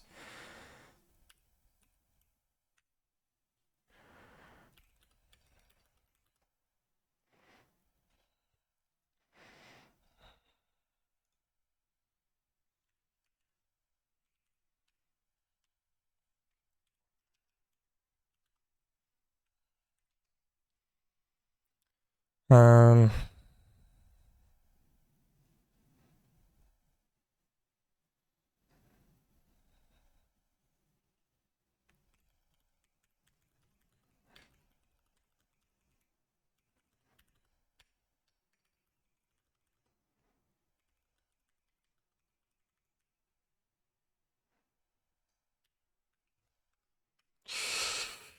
okay, so we did that check.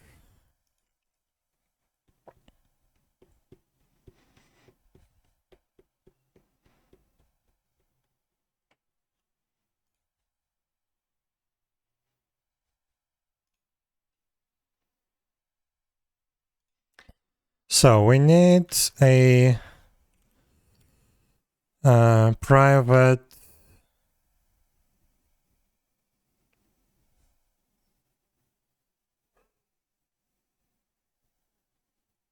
actually this can be to array.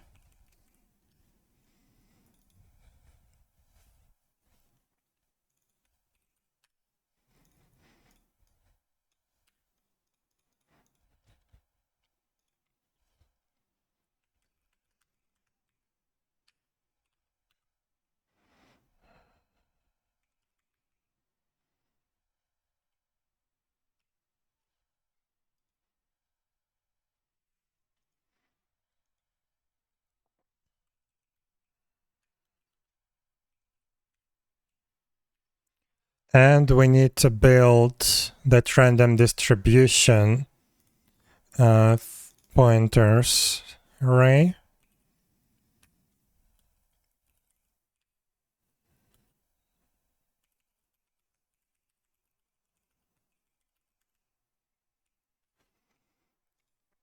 So this one,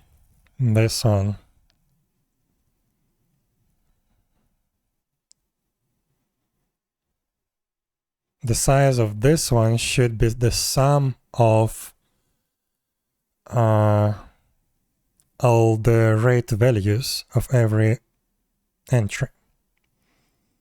So I think we need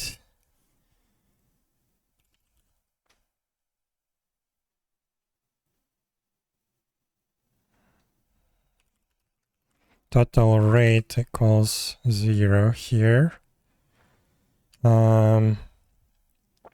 And we just iterate over the list. Here we can do the check if the entry belongs to the group ID. Also, I forgot to assign the group ID. So here, if entry group ID doesn't equal group ID, we do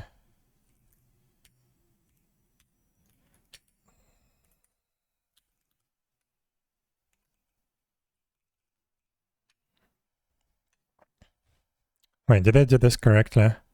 Yes. That was a flip. Okay, good. Not entry, but entries.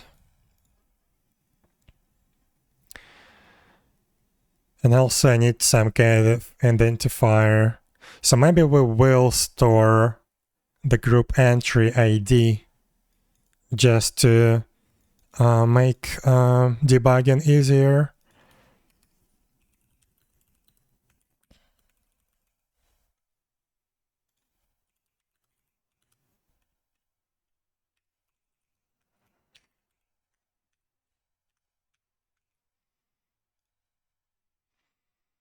Okay, so group identical that, then we produce something like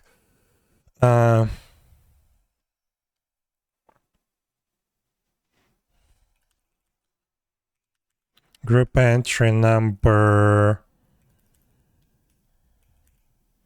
ID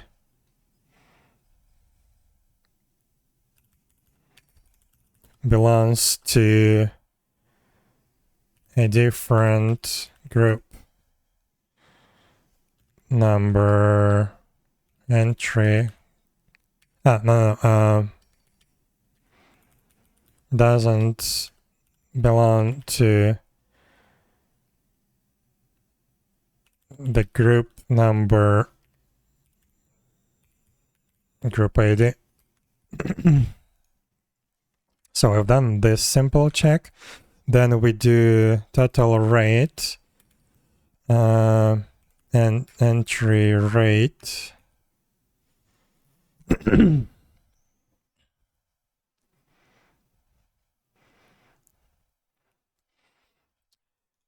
Do I need anything else?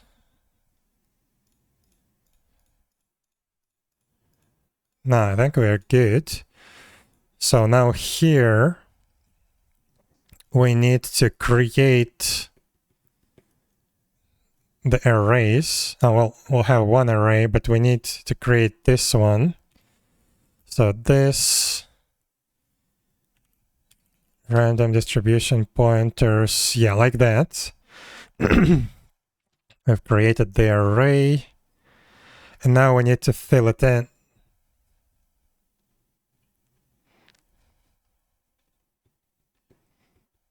So we need to iterate over the entry list once more. Actually, no, we need to iterate.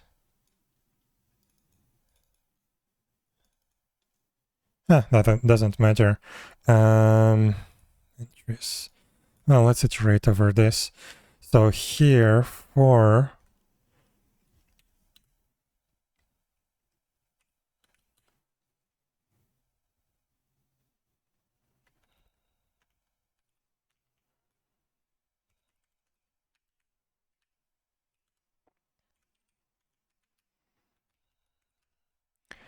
so we iterate over all of that. Then we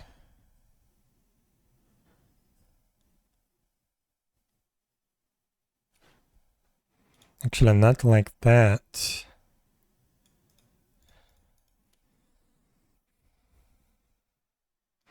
And not gonna increment it here. But what we're gonna do is we need another for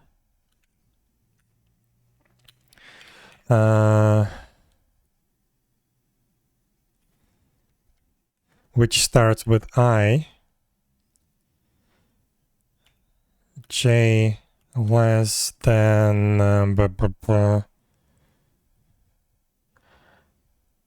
I plus entries and entry list I rate j plus plus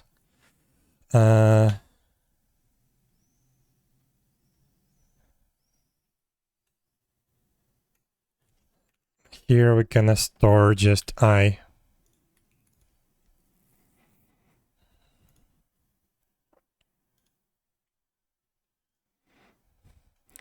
So and then here, oh crap. And then I plus equals this.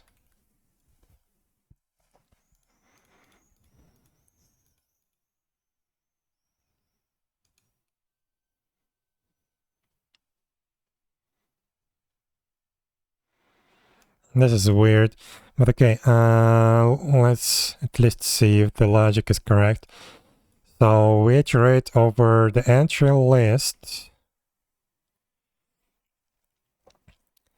and then for each element in entry list, we do the for loop that starts with the current I position.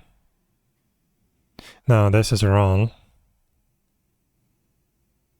No, this is totally wrong. Try to combine two things in one.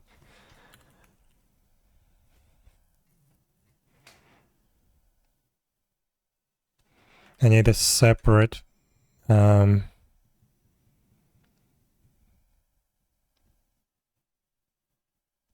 wait, what?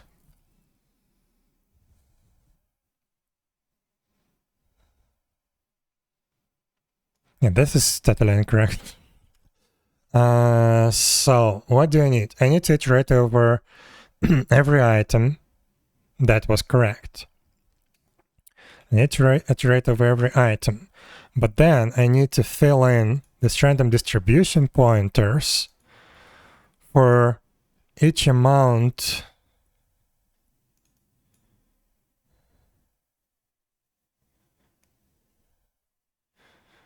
for the amount of rate within each element. I need to duplicate that and advance the pointer. So yeah, I need a separate variable.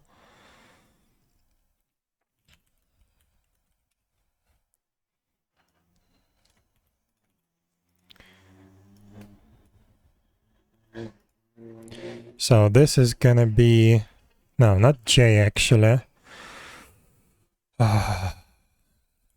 Let's do position.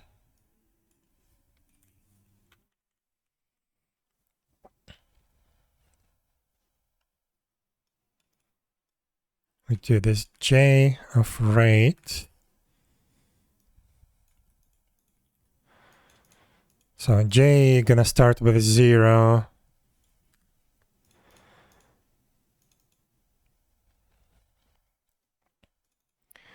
And this is gonna just increment. Yeah, it was as easy as that. So let's double check. We have position, which is 0 by default. So now we iterate over all the entries. And I is the position in the entry list, index in the entry list array. And for each iteration, we iterate from 0 up to rate. And we just increment the position pointer and store the pointer inside this one. Okay, I think this one is correct. So we've built this random distribution pointers array. That's good.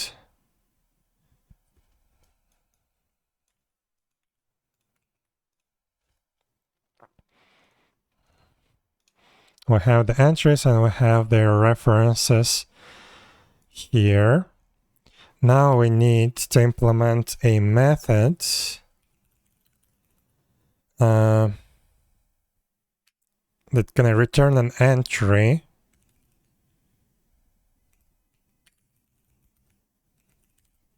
get random entry.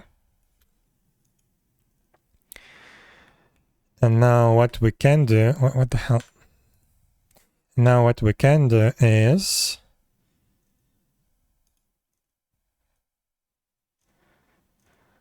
we can just pick a random index within this array and it will give us, and the value on that index will give us the pointer, the index to this array.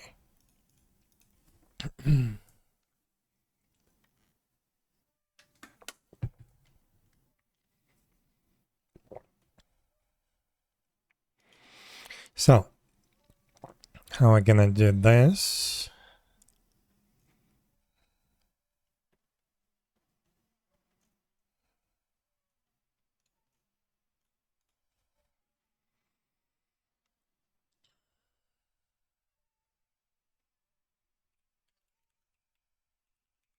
So pointer equals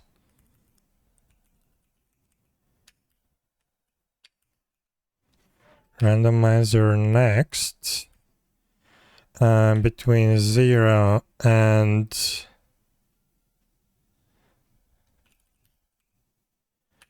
random group pointers length.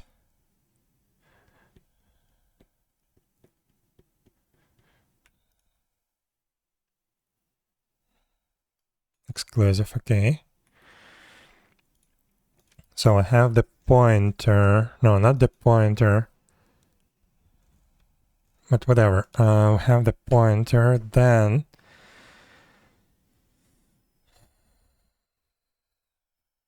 we just return this entries, but not the pointer. This is going to be position. Pointer is going to be, or not even pointer, index is going to be the value on the position. And then we just do entries index, return entries index.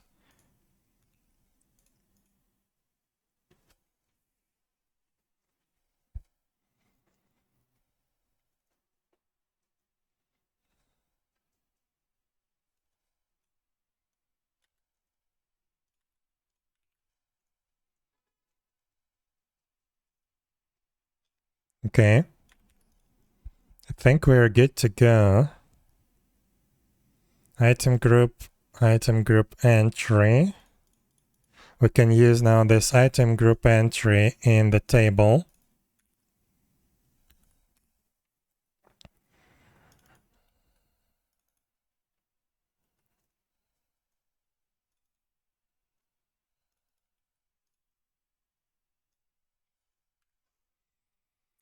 So here we actually now need to construct it properly. So I need these properties back, variables back.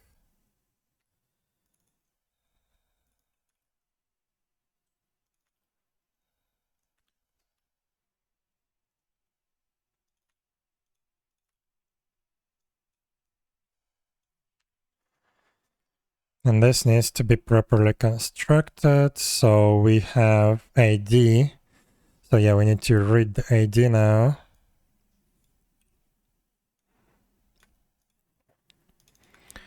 So ID, group ID, item prototype, quantity, rate.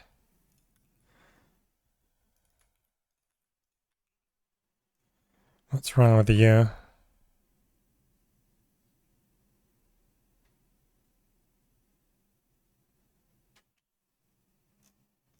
What? It's not implement build index. How am I missing? Huh. Wait. Should be there. I probably accidentally deleted it. Oops.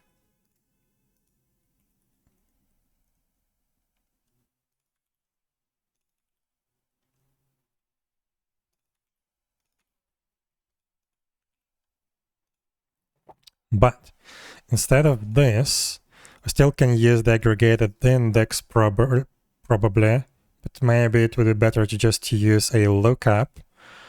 But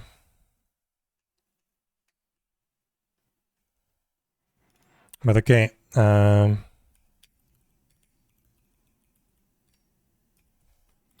So I have the lookup, but now we need to convert it. Yeah, I accidentally deleted what I was not supposed to delete.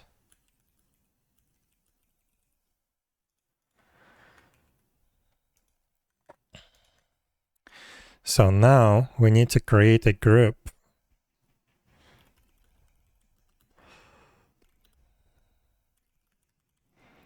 Item group. Group ID.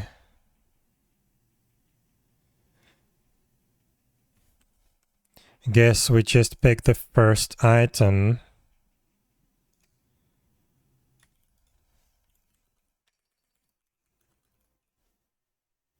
Oh, it's redone with the list. Bah. I don't think you can pick the first element.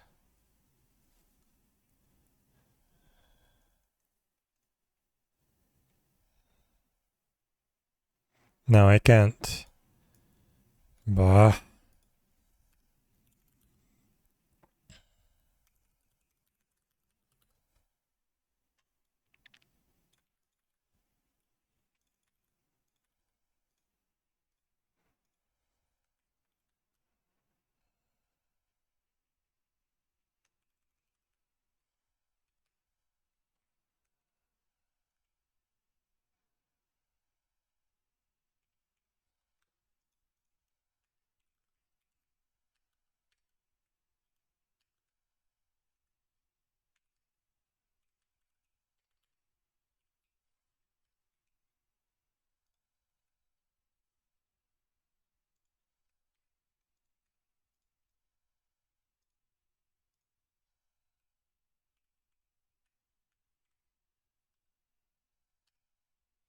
The first item is group ID. And oh, wait. Disenabled items. Ah, crap.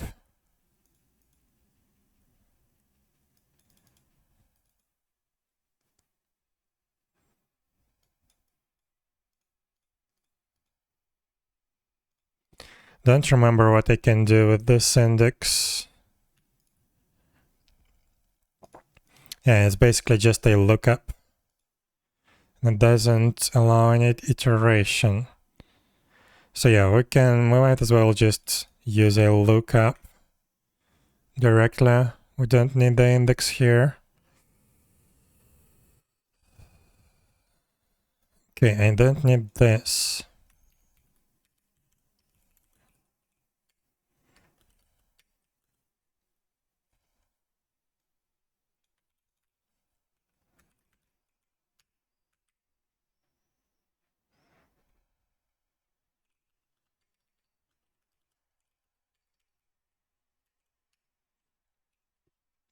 Okay, so I have the lookup.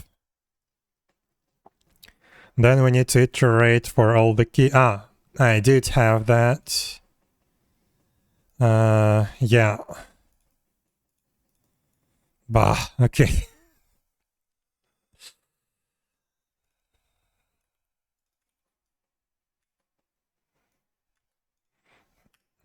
So now, for each key in lookup keys, we do entries equals lookup key,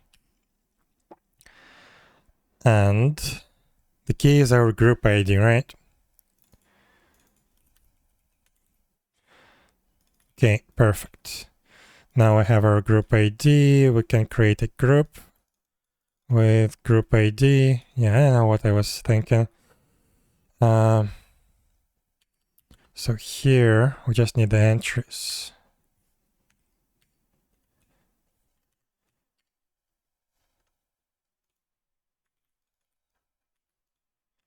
Okay, so we've created the group, and now I need to store it as an index.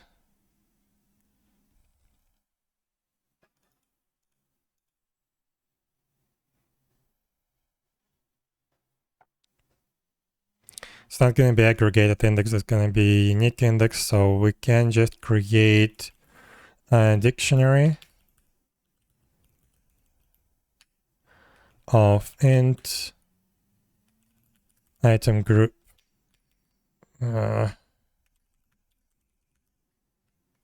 Not entry, just group. Thank you. Okay, so now we just add a dict group ID equals group.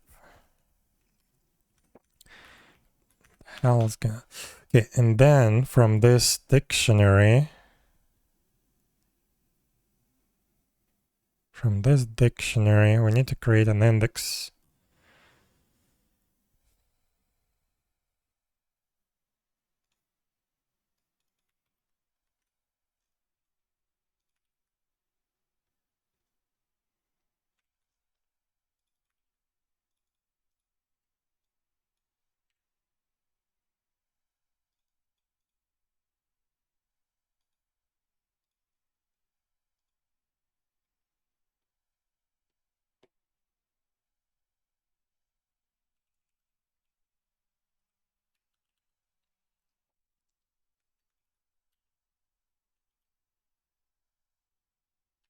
Wait, can I... items key expression.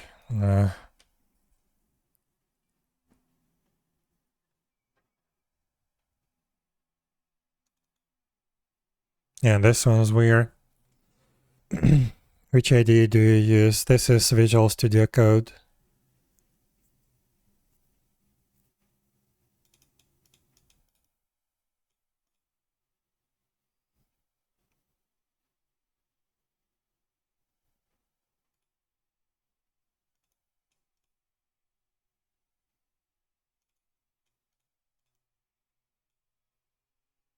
I can just create a list and then the unique index will create the dictionary for me. So this is gonna be groups. And this is gonna be a list item groups. And we just do groups add new group. And then we create the unique index from groups.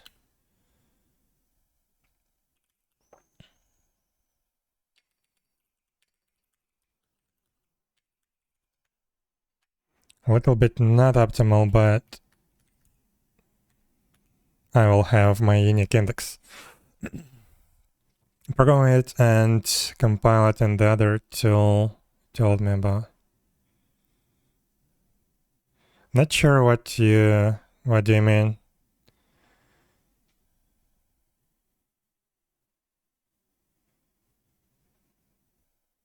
I mean, this is where I'm working on the server side, on the server, and yeah, I compile it right here. So if I just exit the game, I can stop the server right here, run this command run zone. It will compile it and run it right away.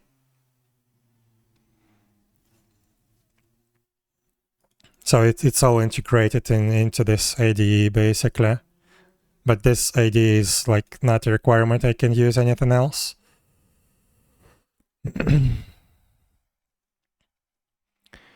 So yeah, I think we're good.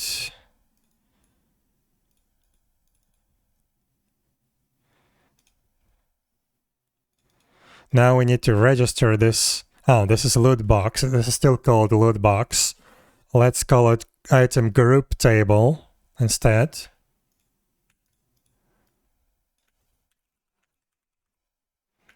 Because yeah, maybe we will use it for something else, not just loot boxes. And technically the quivers are not loot boxes, it's just they share this similar logic. So yeah, item group table, let's rename the file.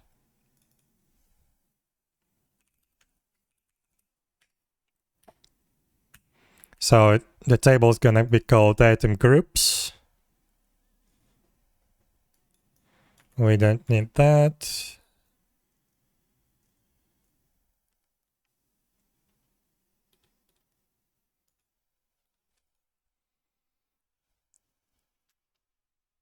Yeah, I think we're good. Now we need to register it in the dependency injection. That's in the zone server where we need it.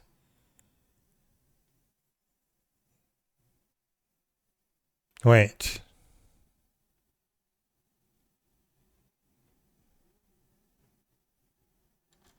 Where the hell do we register the game data tables? I thought it was in the dependency injection. Or is it just in the root? bundle.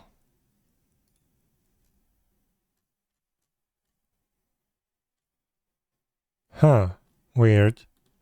Where do we register this table?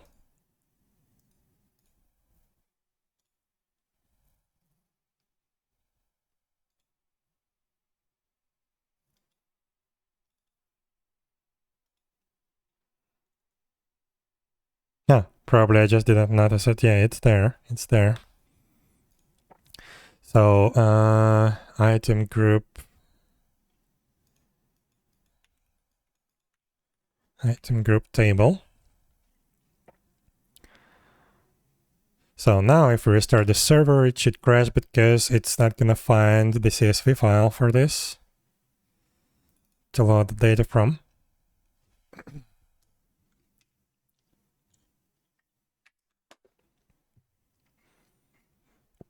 Yep. So now I need to create the table.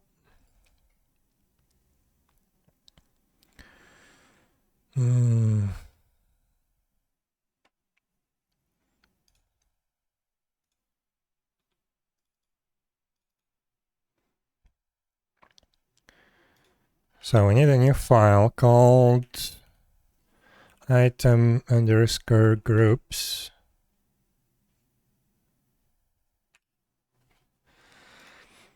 And we need what? We need ID. We need enabled. We need group ID. Item ID.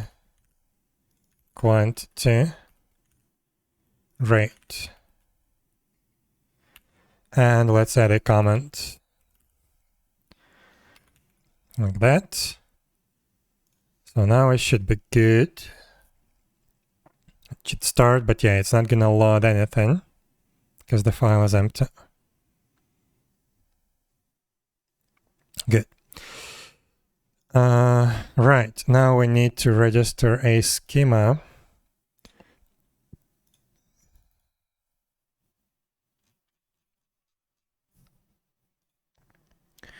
So where the hell is this? Above the item market types. Okay.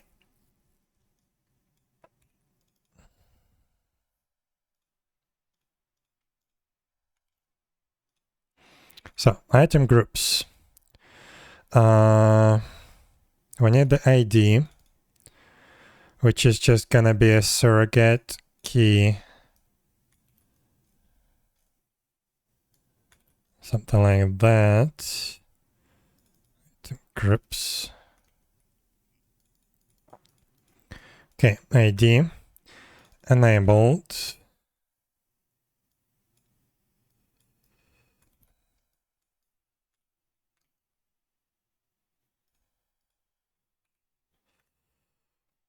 Group ID.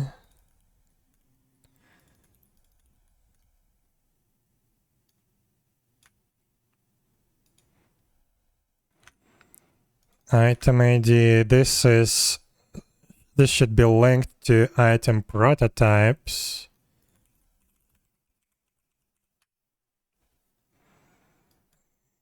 Okay, we can do it like that.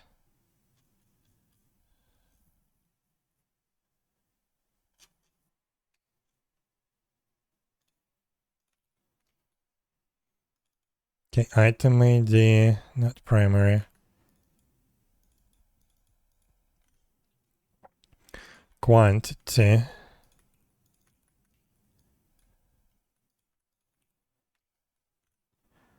Rate.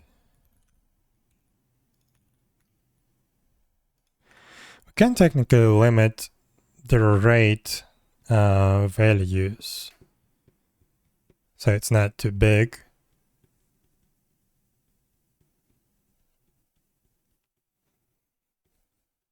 I wonder if a byte would be enough for the rate, like for the maximum value of the rate.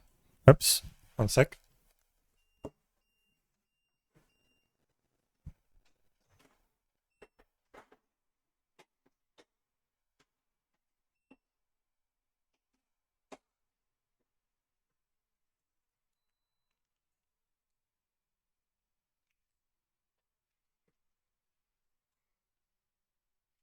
Okay.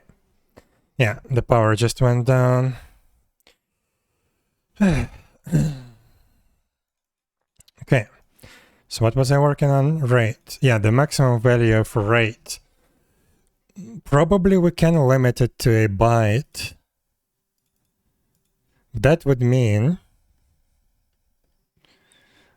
Okay, it will limit the precision of the probability of the item. The maximum rate would be then 255. And if it's 255,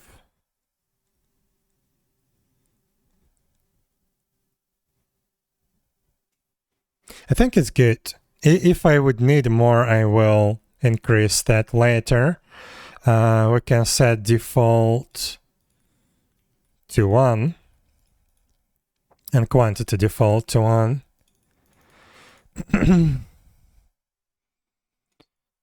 So is that it? Comment. Where can I steal the comment field?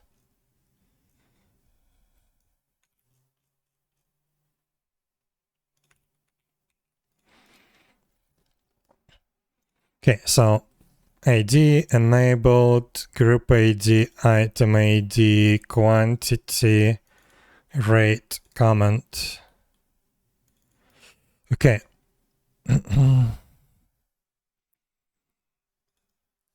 ID is an auto increment, enabled is byte, group ID,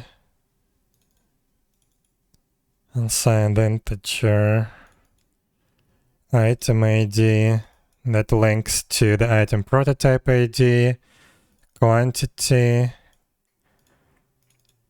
and the rate. Okay, think we're good.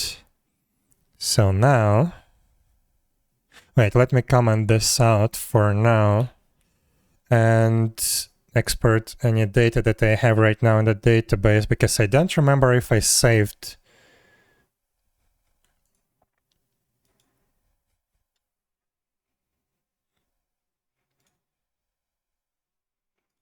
I didn't. Crap, what was this thing that they changed?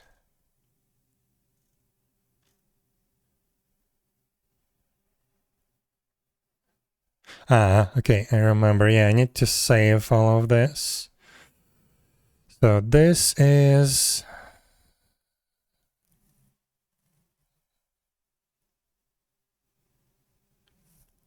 Oh no, this is wrong.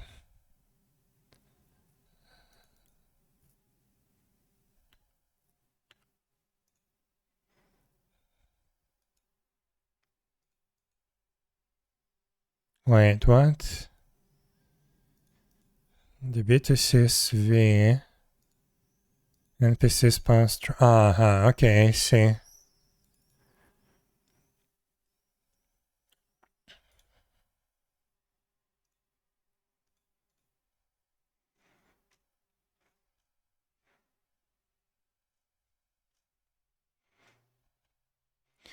Yeah, I didn't save the tables that have become translatable, those new components available for translation. Let's save that.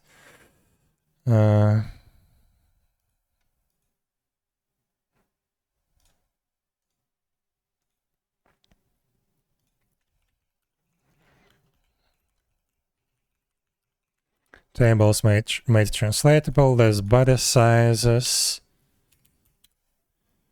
NPC roles. NPC races. And NPC types.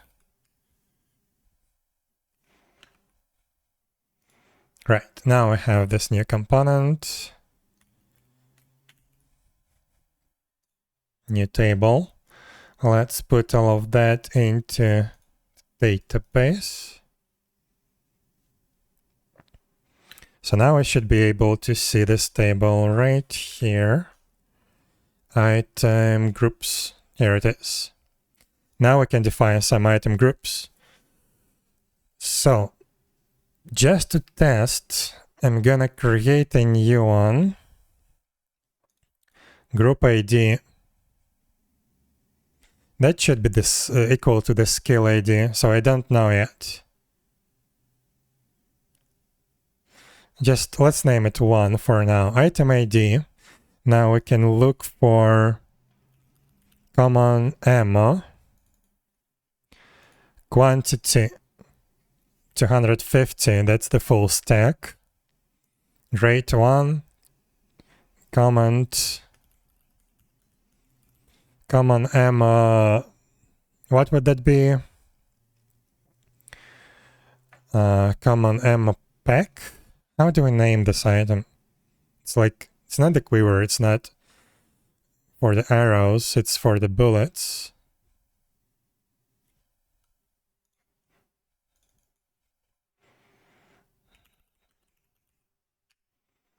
Just a pack, I guess.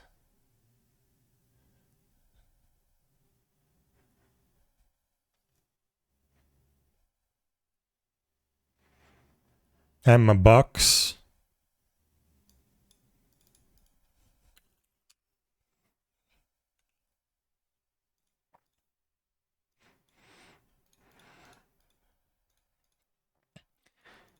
And just to test stuff, the same group's gonna contain wooden arrow, same quantity, but rate is gonna be 2. Right. Let's see if the server can load that. Wait, I forgot to export the data back into the CSV file.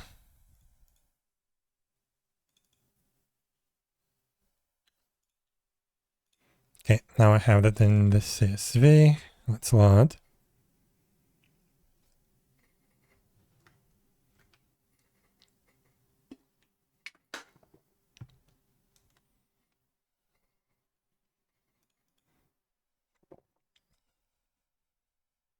So, I have that. Now, how do we use it? Now we need to create a skill handler.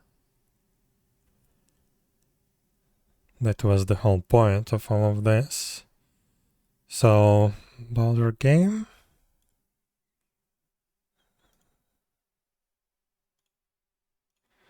Skill handler.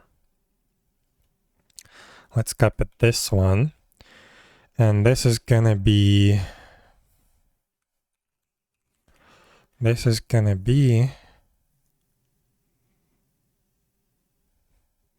a load box handler.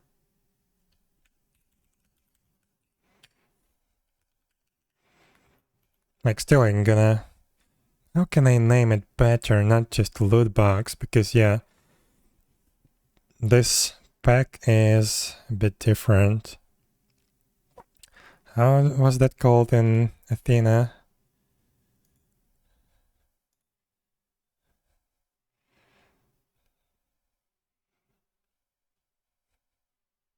Random item in group, basically.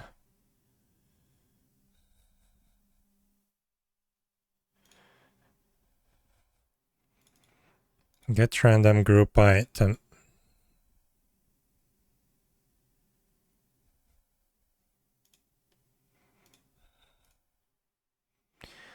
So yeah, it could be a loot box handler technically. It's gonna be clear. But we could also name it like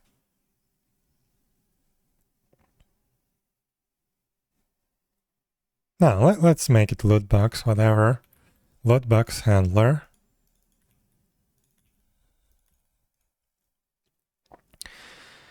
So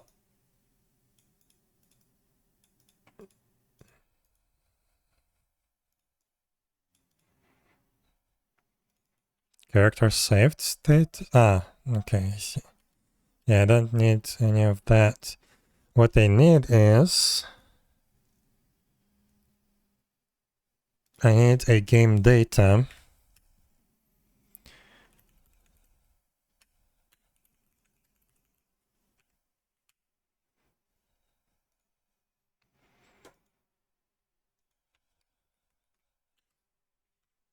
Wait, how do I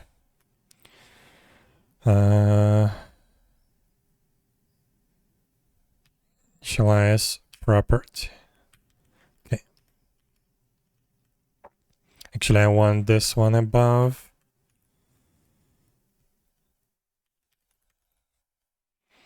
So game data.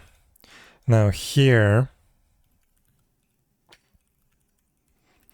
item groups is gonna be this game data get item group table. Why don't I have the suggestion for it?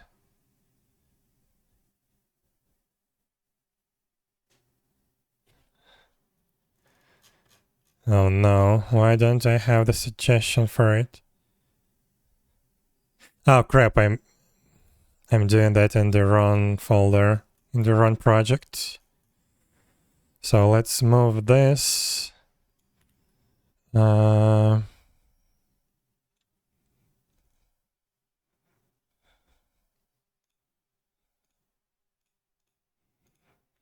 here. Loadbox handler.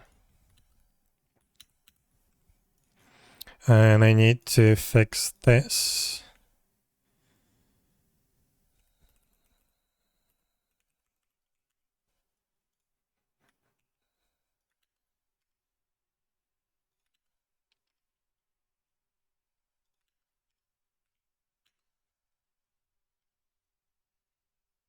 Can you import? Yeah.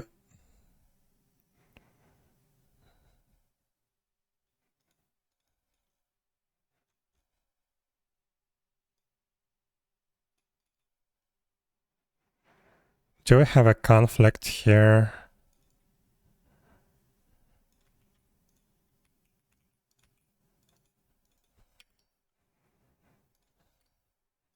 Weird. Okay.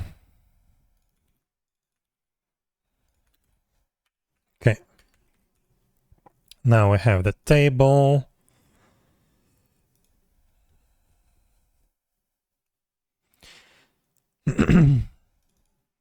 So yeah, let's define a convention that the skill ID equals the item group ID, because I don't think I can store any values somewhere here that I can reuse. Yeah, let's follow the convention that we have that our group ID is the same as the skill ID. So this is gonna be group equals item groups by group ID action skill ID. Right. Could be even skill base ID. That way I could implement multiple skills that point to the same item group but have different requirements.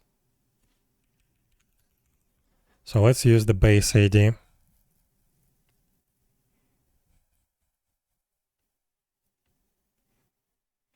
So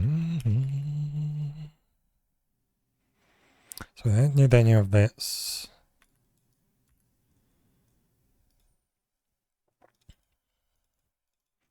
I don't need the cost calculation.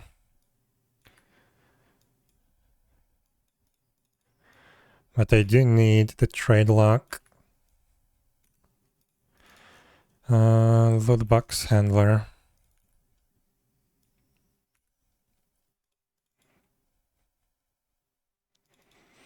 So we've got the group, right?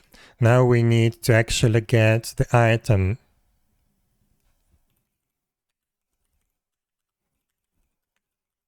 Get random entry. And then from this entry, now the group can be null. Yeah, we need a warning and we need to file the skill in this case. Cannot find item group number. Let's store it like that. var group ID equals skill base ID.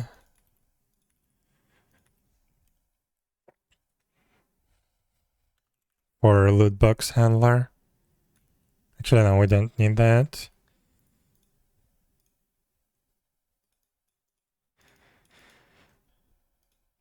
Okay, so we are sure that we have the group. We just get the entry. Entry should always have some value, some reference. So now transactions, skill use. Do we have any like specific transaction type? Still craft mail event, quest, NPC trader, vendor, market, character trade, character loot. Skill use, item merge. I guess I could create one, but I don't really need that. I think skill use should be good enough. One thing that I didn't think about is what if we want to create a loot box that creates multiple items?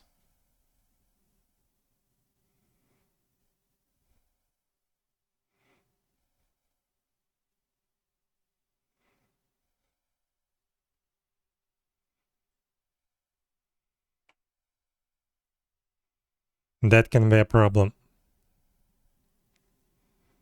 Because then we need a lot of inventory space calculation ahead of time.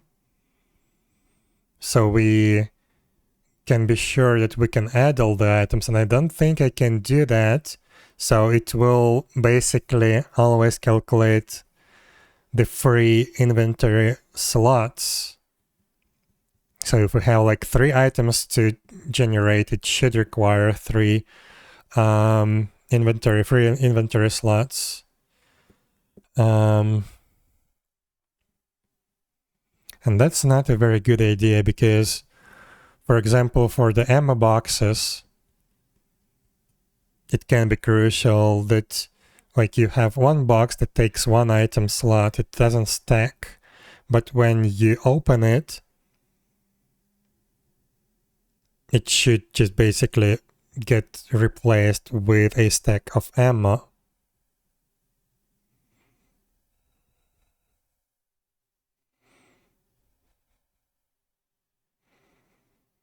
Like, there could be a situation where you don't have any free inventory space, but you still should be able to open the stack of ammo. So yeah, maybe multi-item loot boxes would be for the future. Can I somehow do that already? Like, at least define the data structure for it?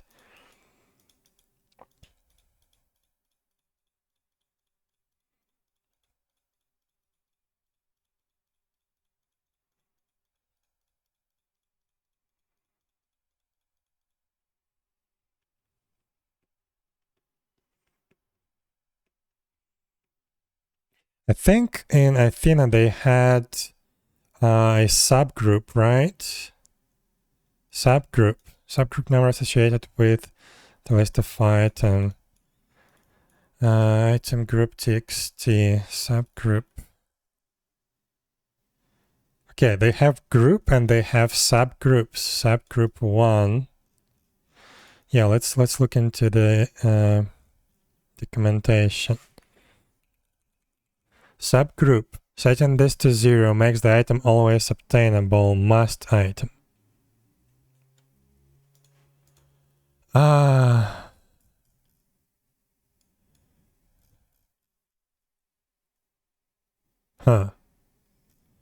No, it's not always there.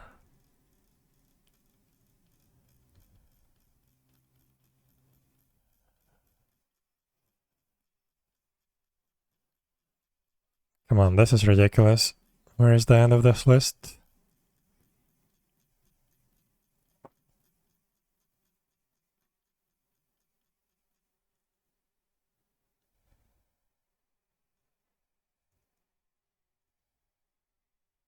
Okay, weird. Subgroup value will associate where the item will be stored at random group. I don't understand. Subgroups. You can define a subgroup that you want.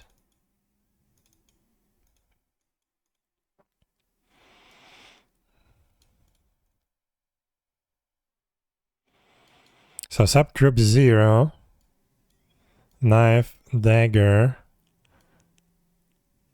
Player always gets one knife and one dagger. Okay. Player has a chance to get one stiletto. 5 out of 7.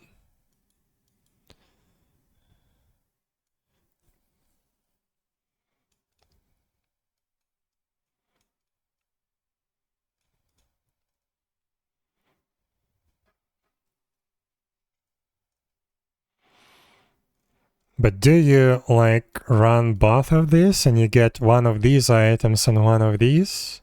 Or why? What? How does it work?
I don't know, it's not documented, but I assume it works like that. So if we define subgroup,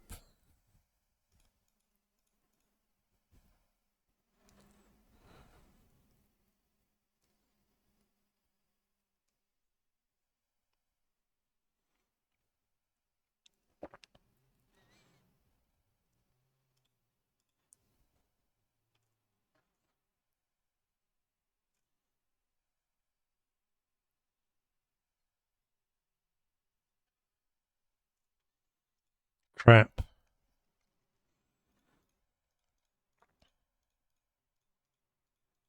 So if we define a subgroup, we would have to change the structure a little bit. So this item group technically is going to become a subgroup.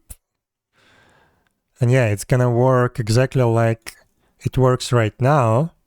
It's just there should be multiple item groups in the table, I guess. So this is not going to be a group, but the subgroup or whatever.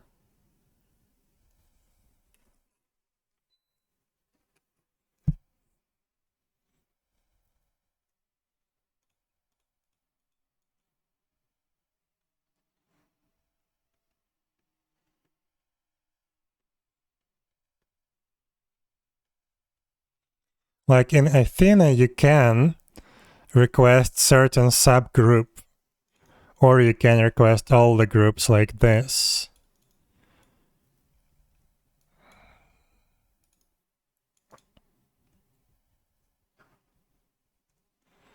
If you request it, normally you will, I guess, it will just iterate over every group and give you one item from each group, at least what it's supposed to do. Pretty sure it's broken. But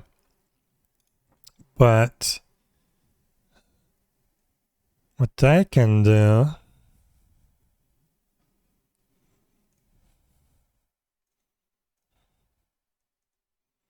I can combine group and subgroup in some kind of unique identifier.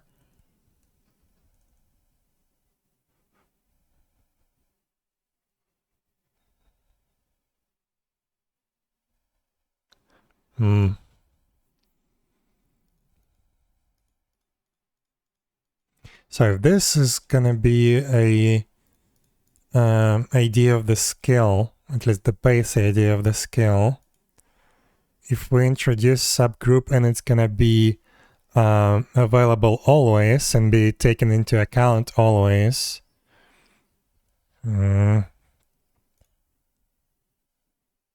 technically we can do that. Like, we can rename this item group to item subgroup. I can create a very simple item group object that will just contain multiple groups, just a very simple list. In this table, we will have item group, which will be a list of item subgroups. But then here, the free space calculation, that's gonna be a big problem. Because we will need to find a space for multiple items. I don't have that implemented. And the only way to be sure that you can place, for example, 3 items in the inventory, 3 different items of different prototypes, is to have 3 empty slots. But again, I don't want to check for empty slot in case of these Emma boxes.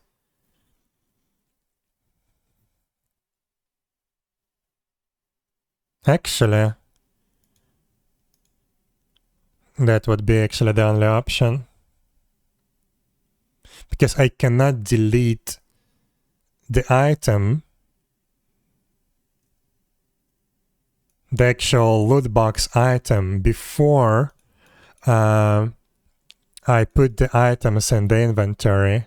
Only then the skill will succeed, and only then, also I don't need the signal, and only then the item will be deleted from the inventory. So yeah, our only option is to check for free slots.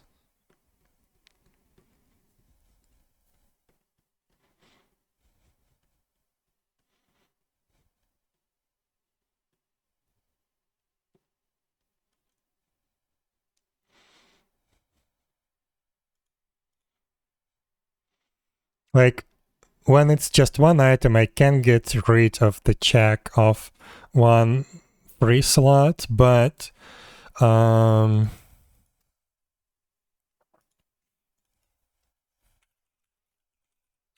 we have an error message?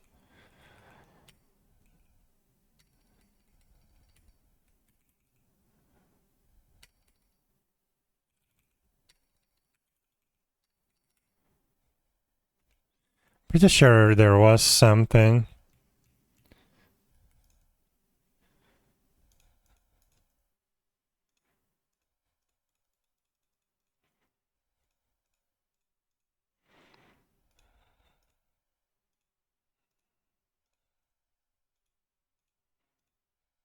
I think it's this one. It's just the wrong name for the error message. Not enough storage. This one. Okay.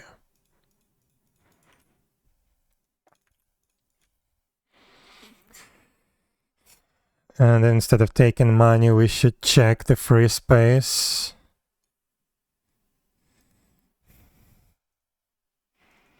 But yeah, there is no other way around it. For in case of one item, I could check if I can put the item in the inventory.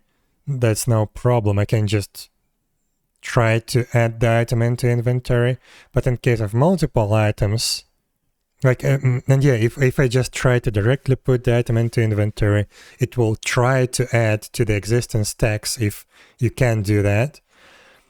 But in case of multiple items, it's not gonna work because I cannot add items one by one and then like on the third item detect that there is not enough space, because I would have to revert whatever I've done.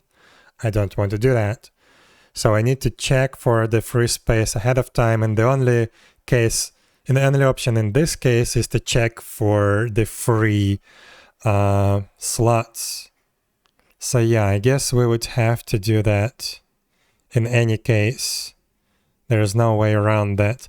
So in this case, let's implement the subgroups. So this group is going to become a subgroup, item subgroup, item, oops, I also need to rename the file. This ID is a little bit too stupid to detect the class name changes and rename the file. So, and this will become a subgroup entry. Okay. Now in the table, I can close this. Now in the table we have subgroup. So we need to create another container, which would be item group. And this and this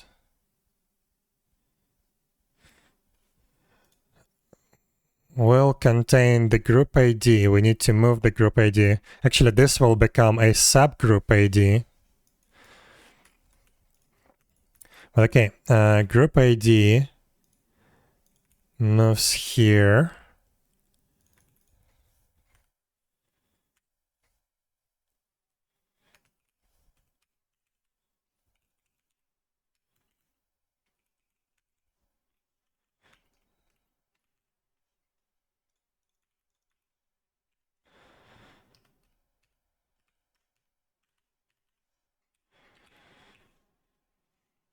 And it should contain the actual groups. So this will be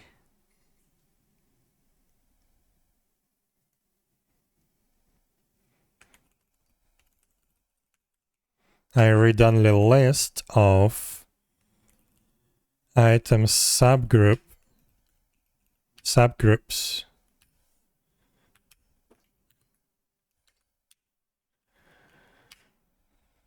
No?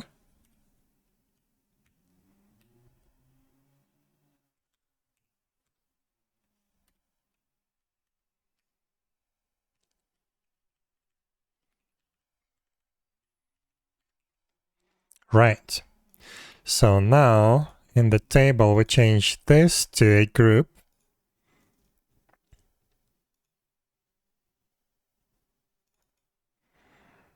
Yeah, the table works on the subgroup entry, but we build the index for item group. Okay, so in addition to all of that, we have group ID and we have group sub ID now.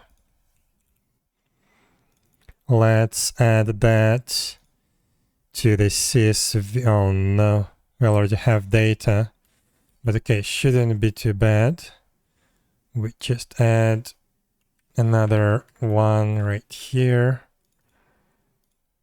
Wait, group sub ID, subgroup ID.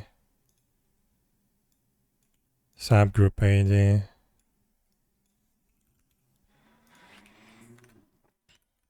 So, label group ID, subgroup ID, item quantity, rate, comment. Okay, good. So we have group ID, subgroup ID.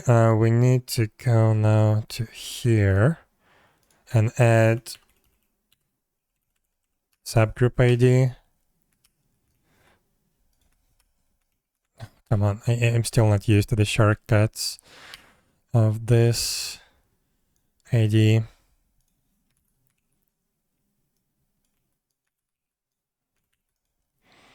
Okay, so I have group ID, subgroup ID.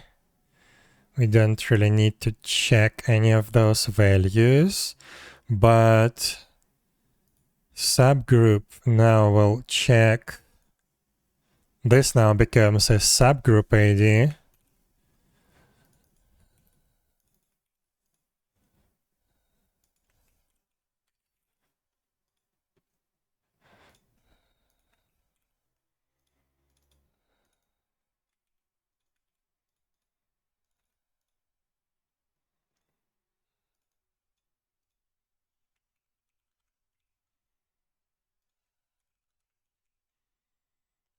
Item subgroup entry doesn't belong to the subgroup number this.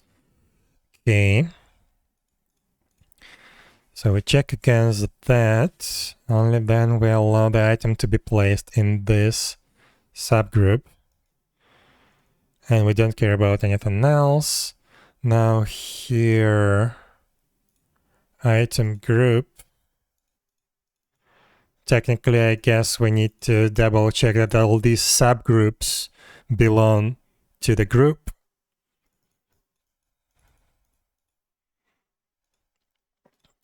Yeah, let's do that.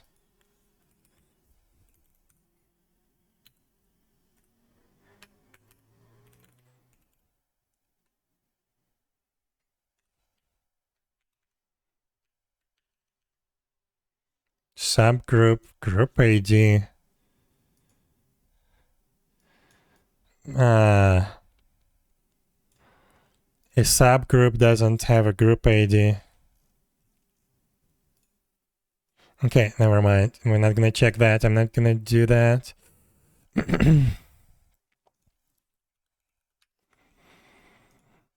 So we just put the data into the entry. And now here,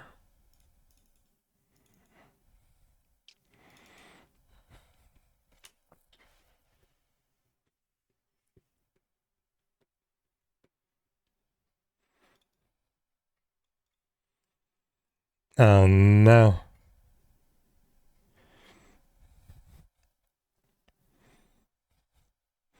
Here we need to group by group ID and subgroup ID.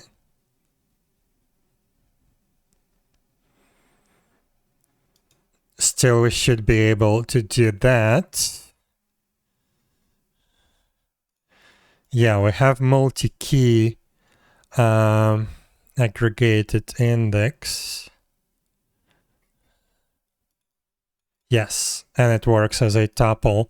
Perfect.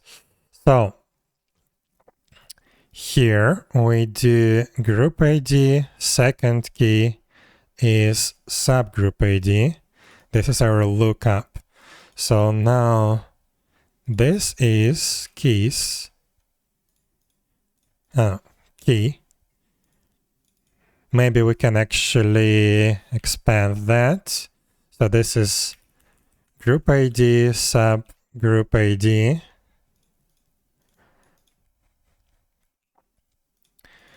But now this is different.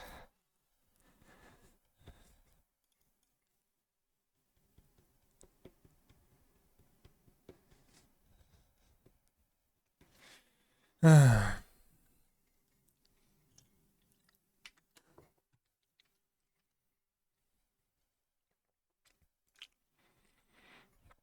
this is technically not a multi-dimensional index, it's just a composite key index. So unfortunately, I cannot loop over level 1 keys just by group ID.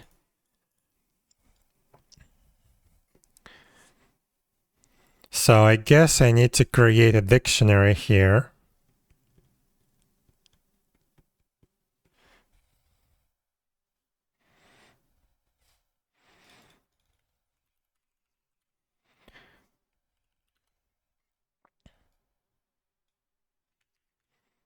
And this is now item group. And here we iterate on subgroup level. So we need to first get the group equals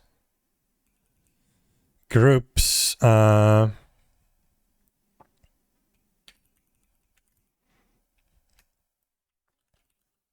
I do it like that? Probably not. No, that would trigger an exception.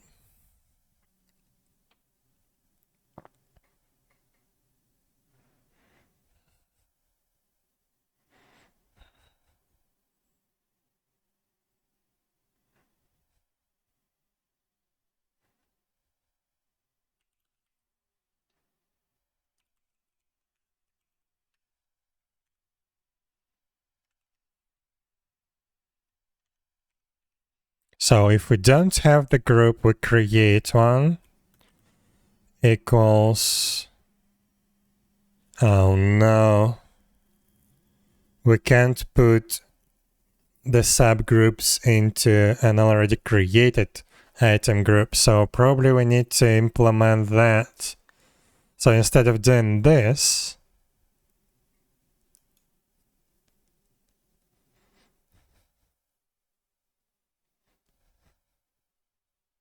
can we just use a list? No, I don't want to. No. So we can't really do it like this. The group should be created and then we can add subgroups to that group.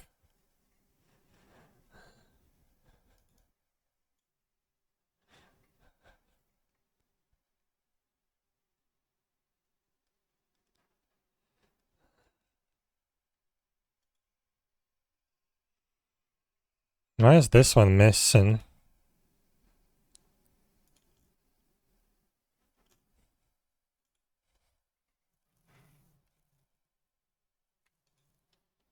I did create a group ID here.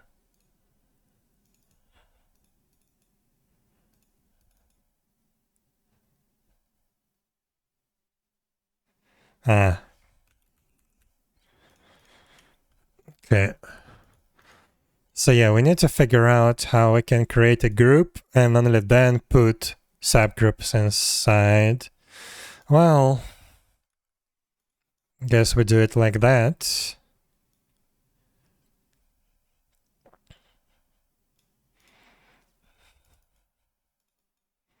This is gonna be a property that will just return the data. So we need just a list, I guess. Item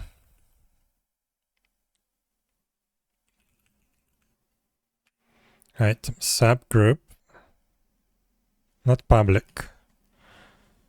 It's gonna be private. Gonna limit the access to it.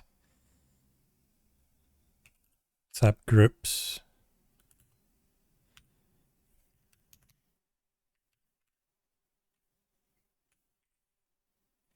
Okay.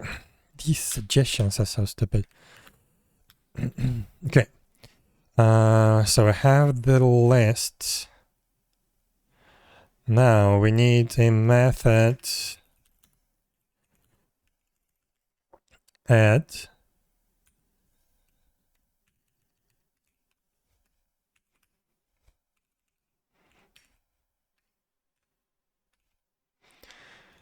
And this will just return subgroups. Yeah. Okay, it will return the actual list instance, but whatever. I don't want to make copies each time I access this. So now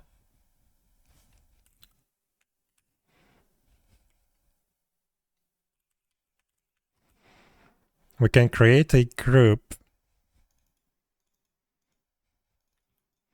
and we can add a subgroup to that thing. Like that.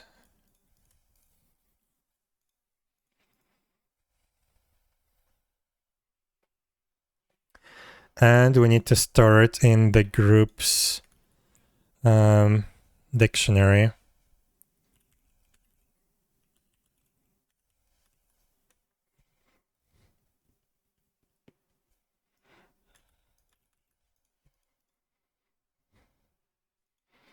Just like that.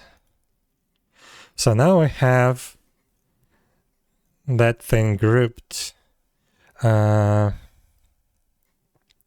I forgot to add a subgroup right here. Subgroup ID, by default, it's gonna be 1. And we need to put that back into the database.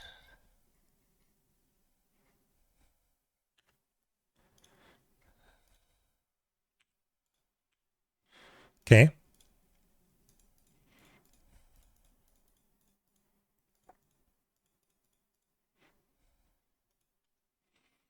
So now here we have the support for that group.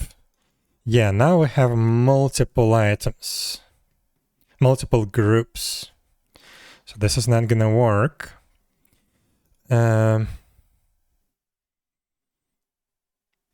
We need to do that within the trade lock. So we will have to do two iterations over the subgroups. Equals group subgroups.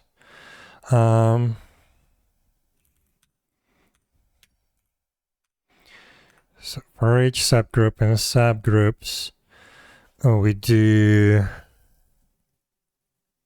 Actually, no.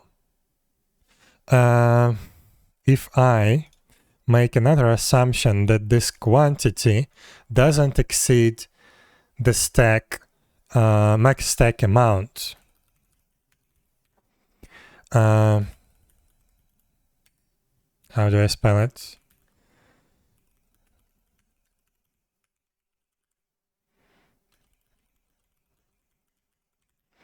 Cannot exceed the max stack quantity of the item prototype. So if we do that and we limit the quantity to the max stack quantity, then we should be good.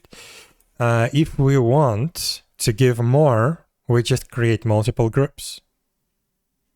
But by doing this assumption, this limitation, we can check, we can always know how many free slots we need just looking by the length of this list of subgroups. So if character items inventory free slot count is less than subgroups count, this means that we don't have enough space. And then we can then we can iterate over the groups, and we know that we can create an item. We'll have enough space. So subgroup get random entry. This is our entry. And now here,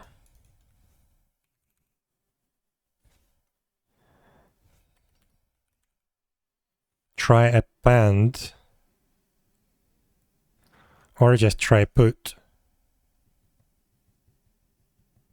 Yeah, try put. This is what we're gonna use.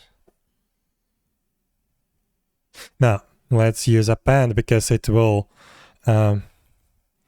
reuse incomplete slots.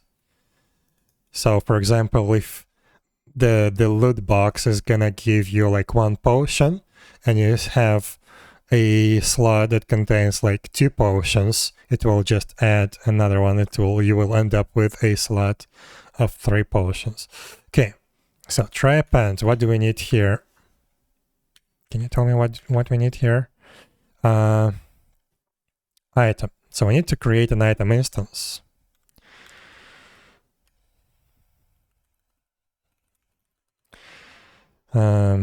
Entry prototype. How do I create an item from a prototype? But there was a method to like create an instance.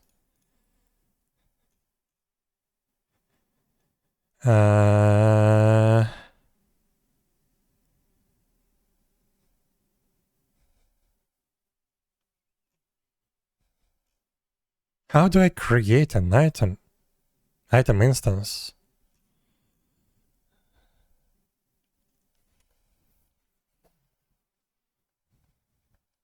Oh, also, in the table, I can double check that the quantity doesn't exceed the prototypes. Yeah, let's do that. So if quantity is greater than item prototype max stack quantity, why do I have this spacing? We throw another exception, which would be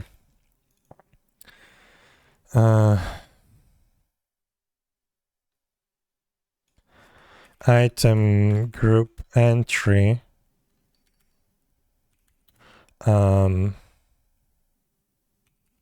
quantity is greater than the item prototype max stack quantity.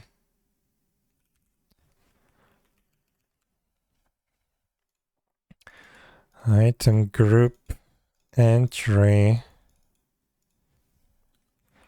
number ID quantity is greater. Yeah, okay. Okay, now I have this check. We don't even need to limit anything. I don't remember how we create item instances.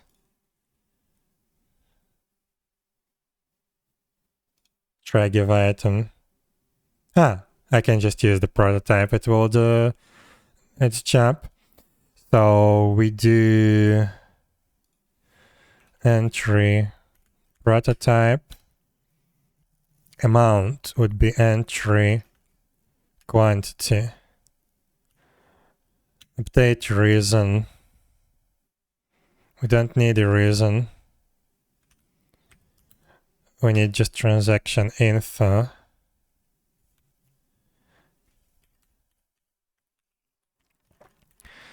So if we could not append, this is actually an exceptional situation. We should now throw an exception.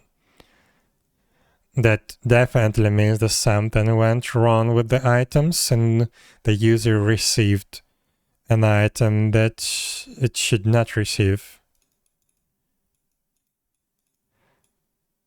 But yeah, it will never happen. But just in case, we just throw an exception, a very stupid exception, like cannot add a loot box item to the character inventory.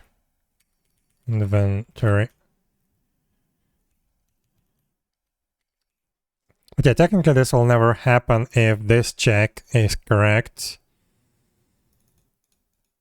And we're still in the trade lock, so yeah, everything should be good.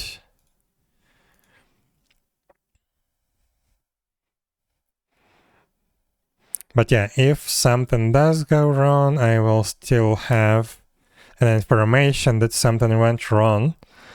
And I would have to manually look into the database. Okay.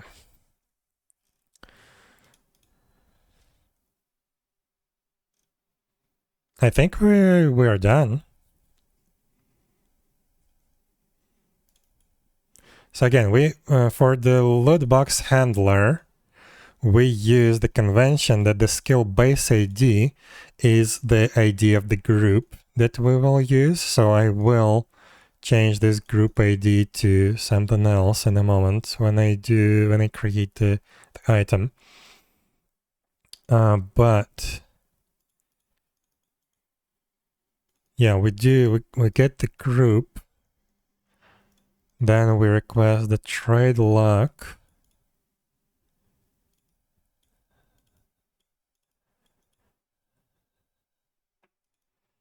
This is the skill ID. Can I include more information? Oh, this should be the other way around. This should be the skill ID.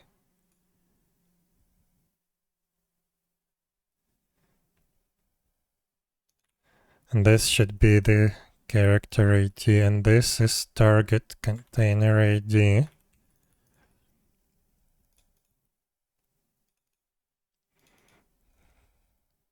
Yeah. Target container ID. So yeah, skill use transaction source ID is the skill ID because we're adding the items, we're not giving them.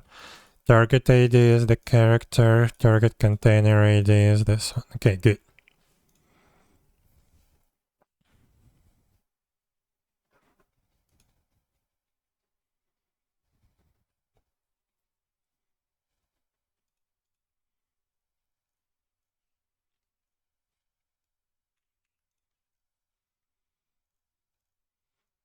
Okay, now we need to register the skill handler in the dependency injection.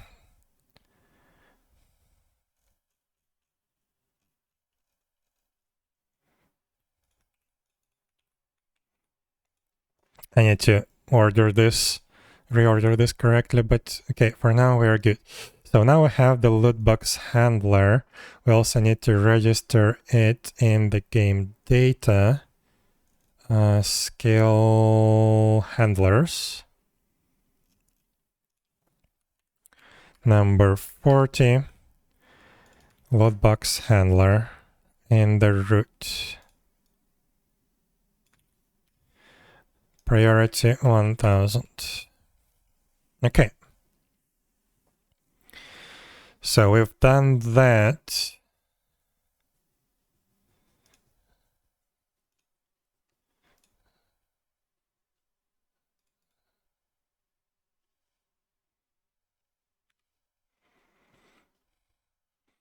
Yeah, now I believe we can create the item. The question is, how do we do that? Where do we do that? Because this is now going to be a different kind of item. I don't think we have item types that correspond to like loot boxes or whatever.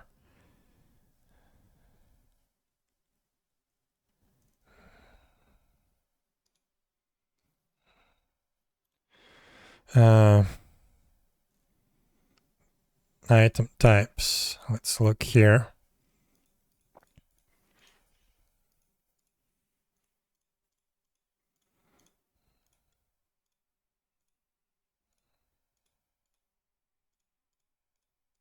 No, we don't have an item type. Well, it could be consumable.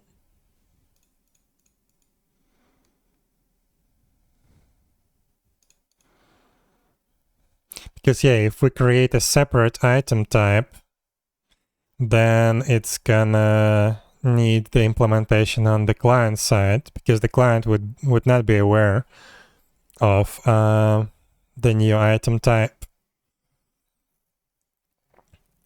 So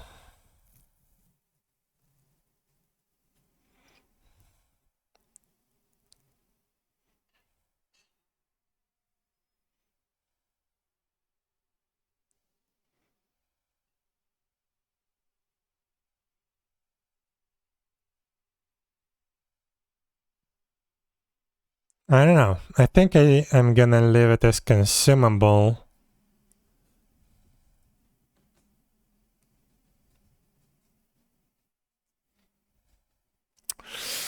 I don't know. Actually, I don't know.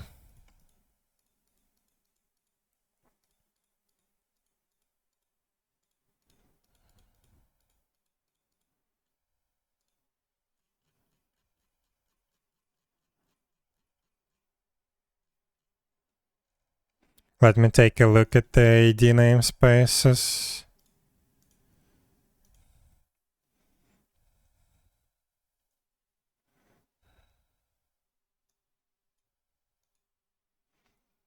𝙽𝙴𝚁𝙸𝚂. What? Type 8. Yeah.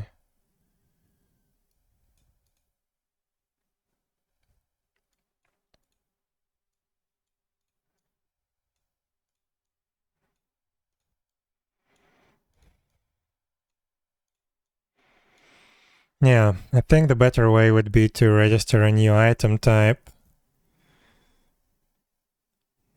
and make it on the client side, like when you right-click it, to have a separate menu item called open.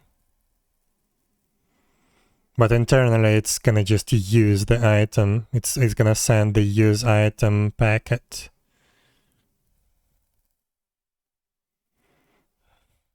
But yeah, that would require implementation on the client side. So I'm gonna leave that for some off-stream stuff. And instead I'm gonna create a consumable item.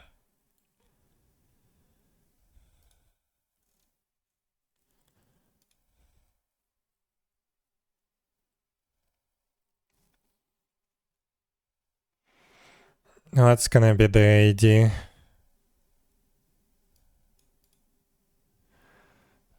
So 31, and then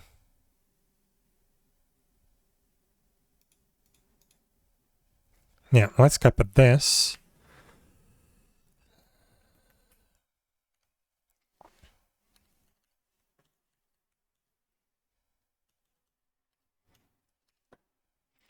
We're gonna call it, well, this is gonna be a temporary item. I will remove it when I properly implement it. So it's gonna be lootbox test, or test lootbox.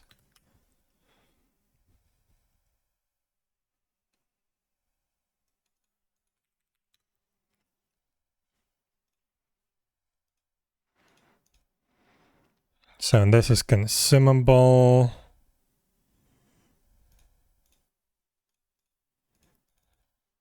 Without any description.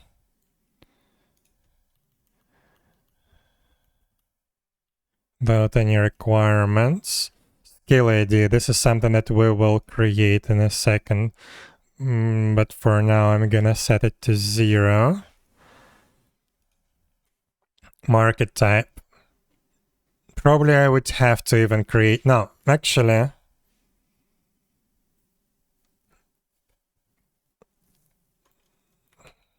Let's save. Weight is gonna be, what's the weight of the bull? Well, this is a test one, so it doesn't matter. But what was I doing? Oh, market type. Do we have a market type for boxes?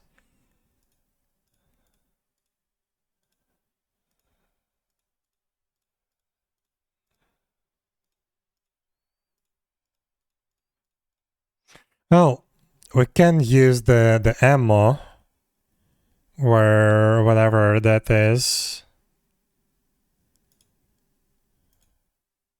Oh, we don't even have the ammo market type.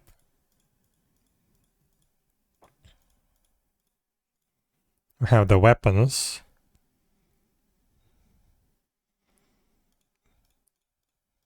Crap. But probably the market type is gonna be like miscellaneous or consumables miscellaneous. So let's use ID 26 anyways. Or yeah, or just 27. But okay, now we need a skill.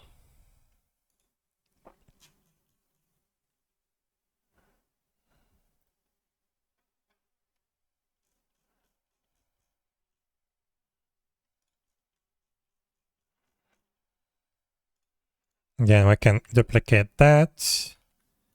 Test loot box. ID is the same as this one. Type 8. What is this type? I don't remember. Ah, 8 consumable. Okay, good.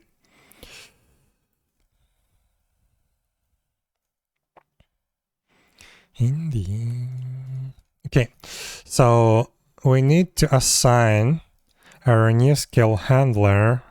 I think it was 40.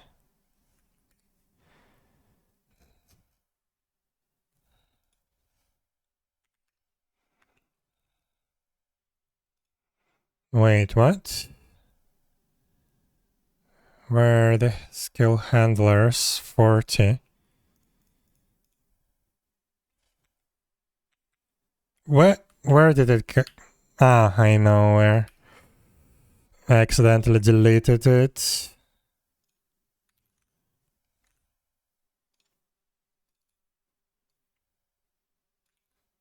When working on the groups.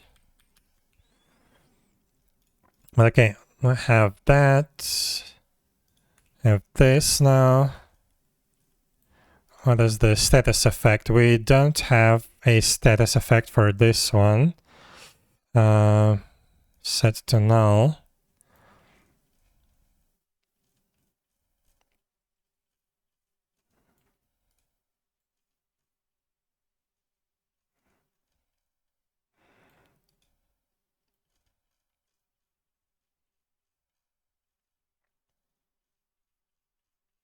Okay. We should be good. So now this is our skill ID. The base ID is this one, so we need to assign that group ID right here.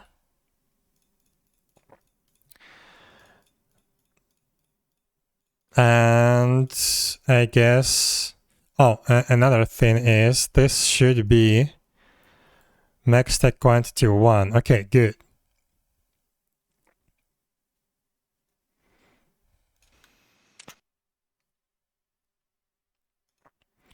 I think we're good. So now we export the data.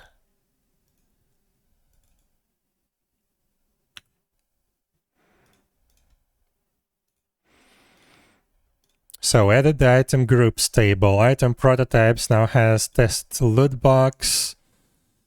We have new skill handler. We have skill test loot box. Yeah, we should be good. Let's compile the data for the client, restore the server. So let's see. Blank line somewhere.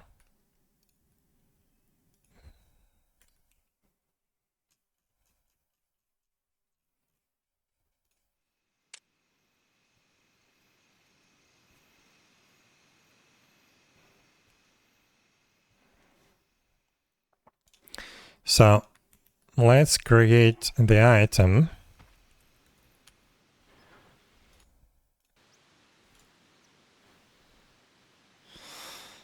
And let's see. Right.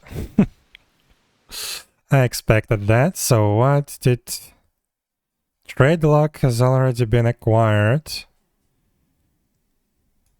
by handle use item skill. Oh no.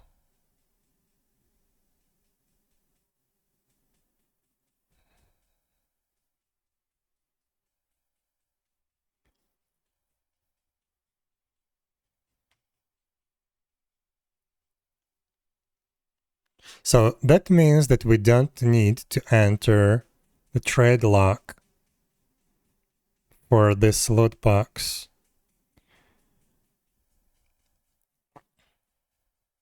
Yeah. And also that means that I want to rename this handler to be a little bit more explicit. So this is loot box item handler.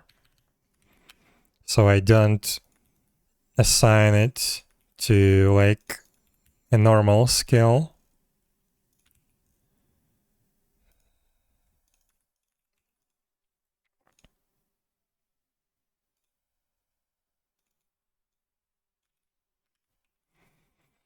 Okay, and we can remove the trade lock.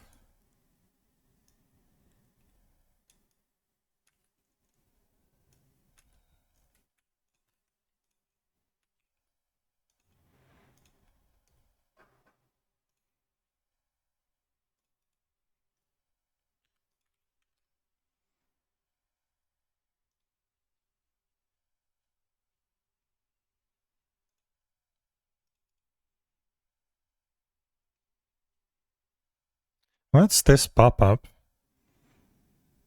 Documentation fail.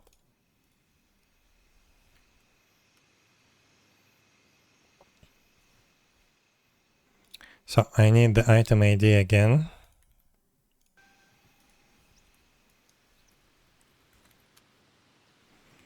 And let's try. Wow, we have a stack of bullets. Now a stack of arrows. Arrows. Skill failed.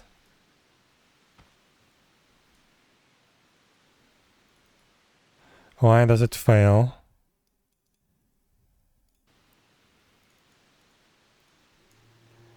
This is interesting.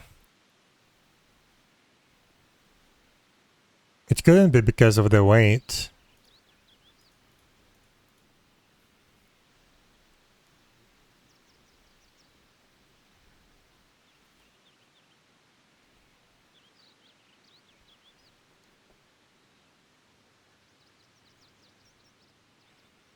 But okay, it works somewhat. So what happens here? Does it go into the skill handler?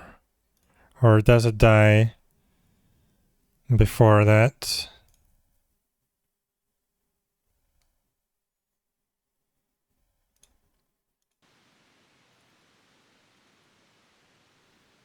Doesn't even go to the skill handler. So why?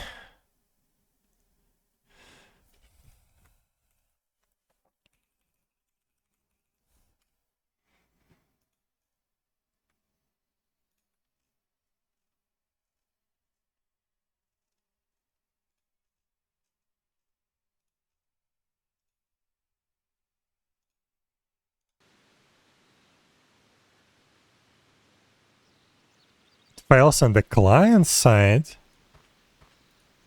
Wait, what?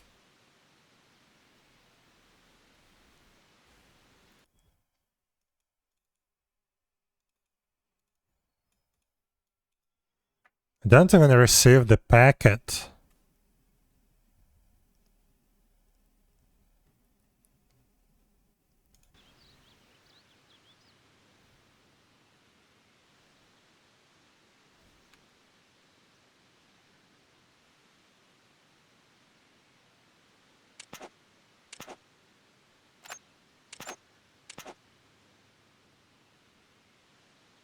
Huh.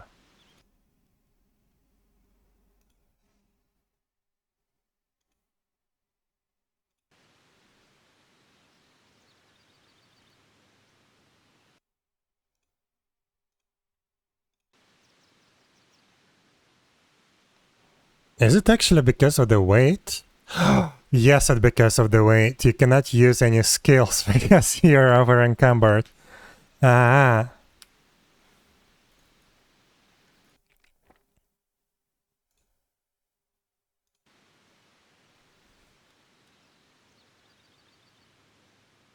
So now I am over encumbered and now I cannot use any skills. I see. Okay. So yeah, it does work.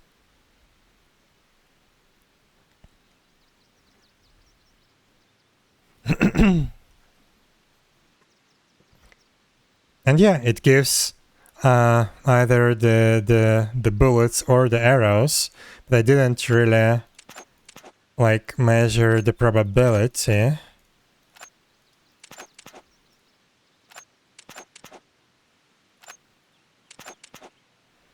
So let's add a few of these items. So arrows, arrows, arrows, let's record the probability. So arrows, bullets. We've got three stacks.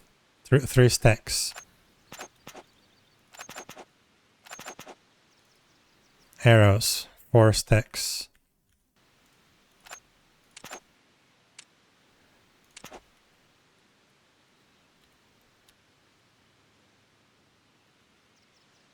Bullets, arrows, arrows.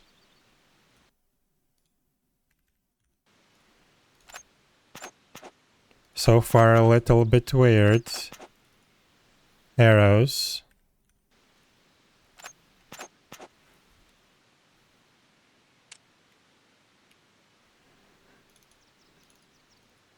Arrows, bullets, bullets.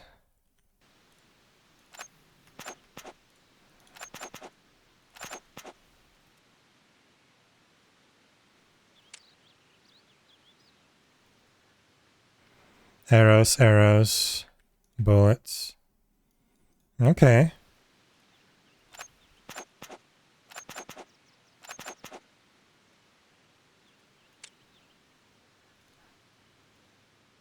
Arrows, arrows, arrows.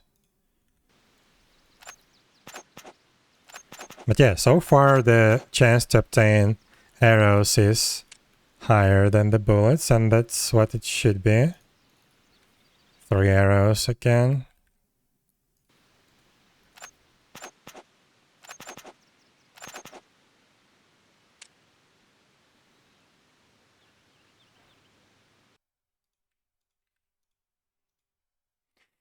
Like it should be a little bit higher, but yeah, I think it's just a matter of chance. On average, it should be about what we designed. Like for every bullet, it should receive 2 arrows on average.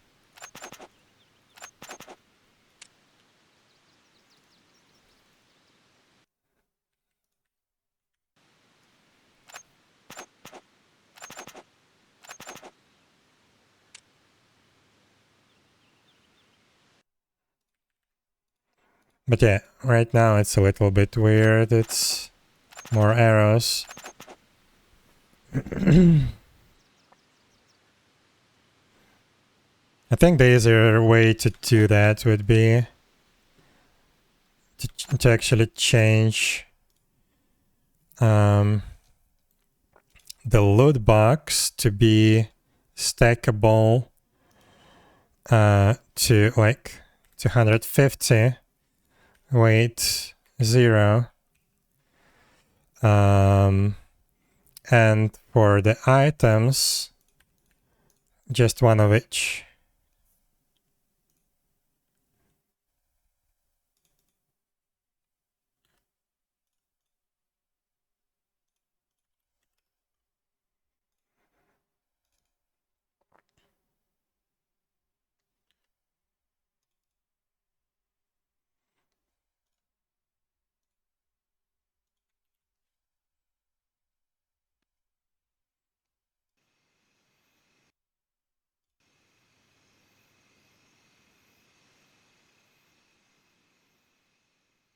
So now each loot box can be stacked up to 250, but let's do, I don't know, 50. And now we can just open those and see what we get.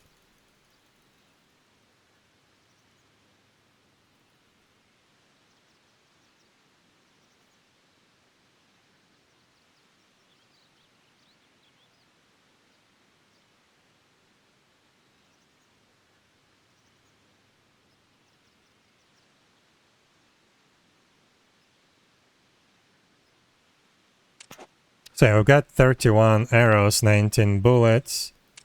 Let's do 50 more.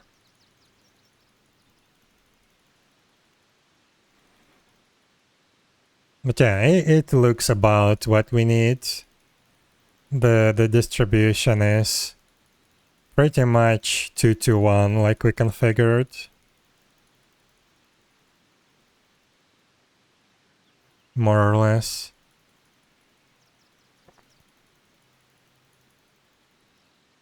So 69 versus 31. It's fine. That's definitely just the chance.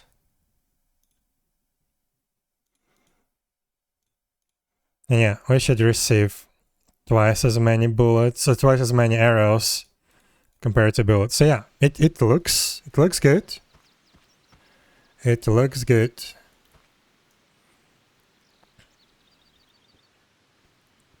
But yeah, now I need to implement that as a separate item type on the client side, like a box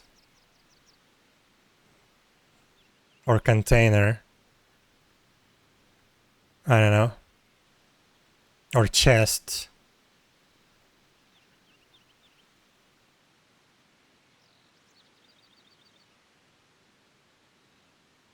How do we name it? Like, I need some kind of generic name. Container, probably.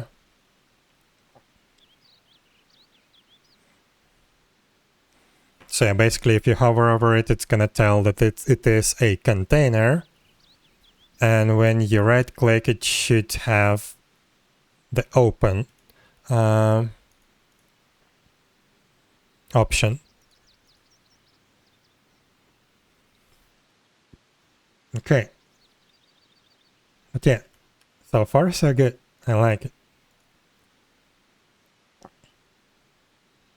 Or maybe it even can stay as a consumable. It's just it would be nicer if it would be something specific. But yeah, it's gonna be hard to come up with some name that is specific. Like for bullets, it would be a box. That would be nice. For arrows, that would be a quiver. Maybe box would be also fine. But for like the actual loot boxes, that would be better.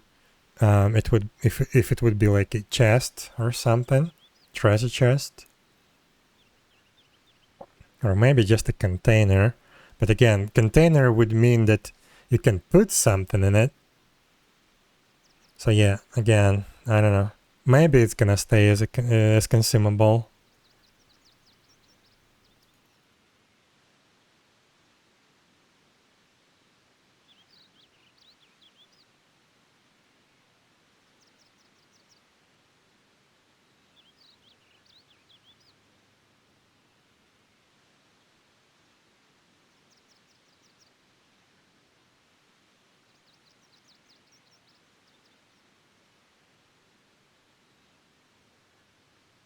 Yeah, this looks good. 102 arrows and 48 bullets. Pretty much on point. But yeah, I would never get this close, how do you say it? Like these close numbers to the actual probability that we've defined if I would use the same algorithm that Athena uses. So yeah, I'm really glad about this.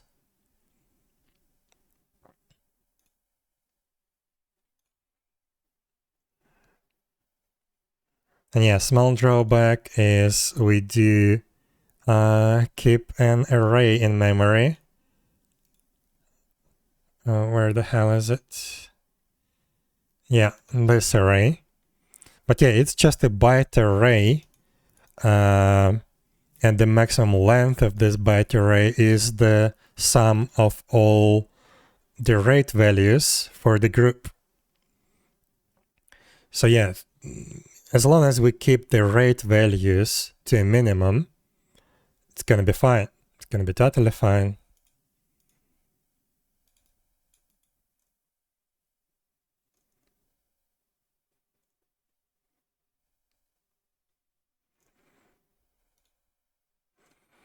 Just double checking if I need anything else. I didn't test the subgroups.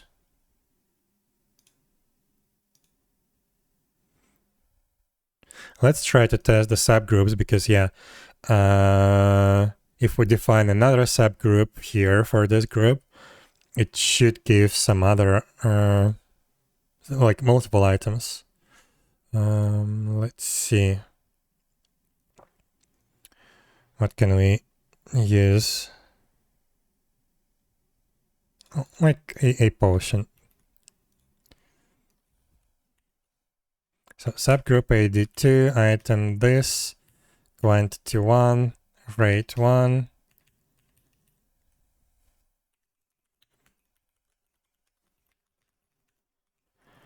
And let's, yeah, this one would be fine. Just one item in the group, but let's create a third group with, I don't know, a mana potion. And that will contain 2 mana potions, different ones, small and medium. And just to test, let's assign this rate to 91, and this one is to 1. Let's see how that works. I don't actually need to restart the client, it's just the server side.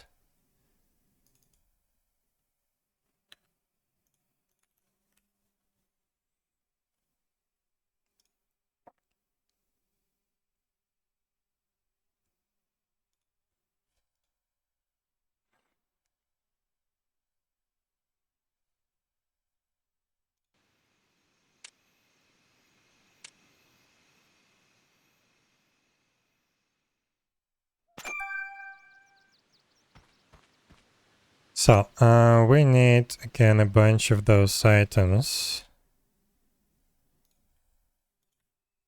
No, this one.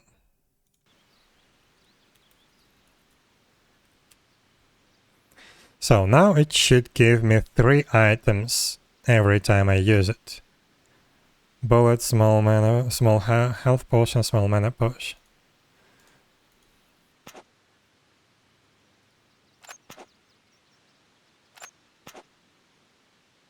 Nice.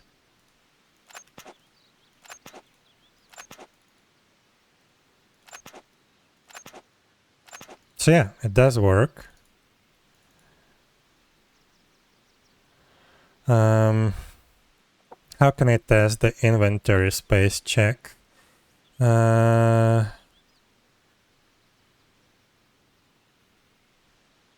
Guess I can create some kind of test item.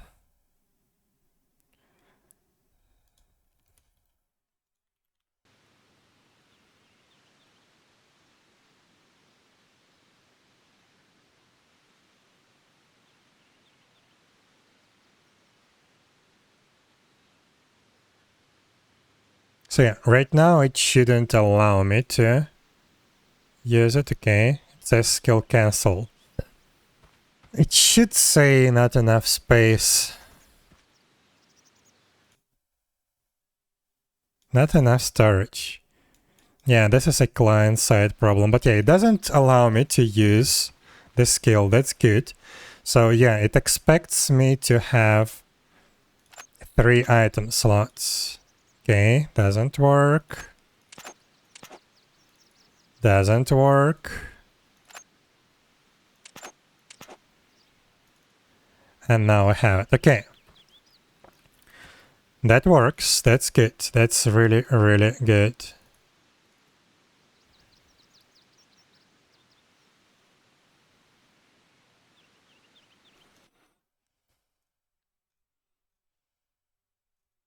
Okay, so I guess we implemented the loot boxes.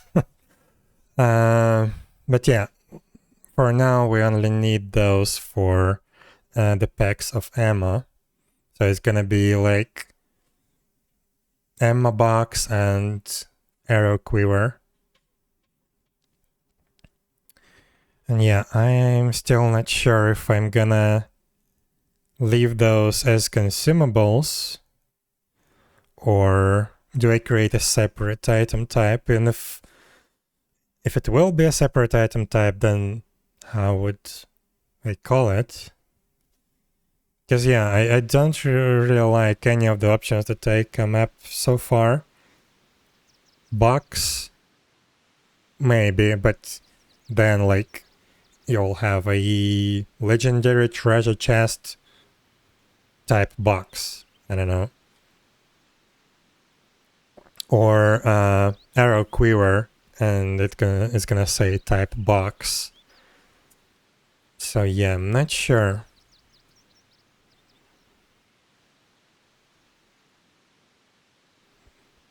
Probably it's gonna stay consumable for now. Container again, it doesn't really fit to define any of these, like all of these items. Chest, no.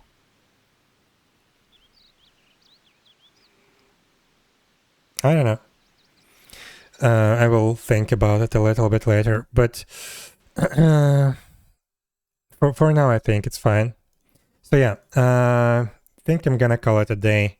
I thought I would do a lot of different fixes and improvements, but spent all day on these loot boxes. But yeah, it's fine. So yeah, let's see. Who can we raid?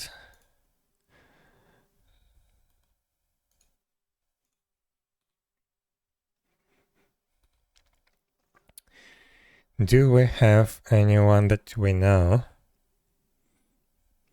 Boxes, boxes, and boxes.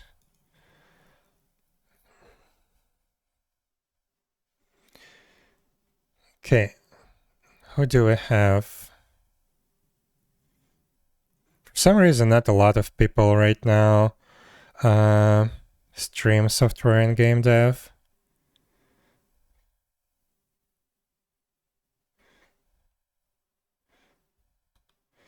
Let's raid Kenny.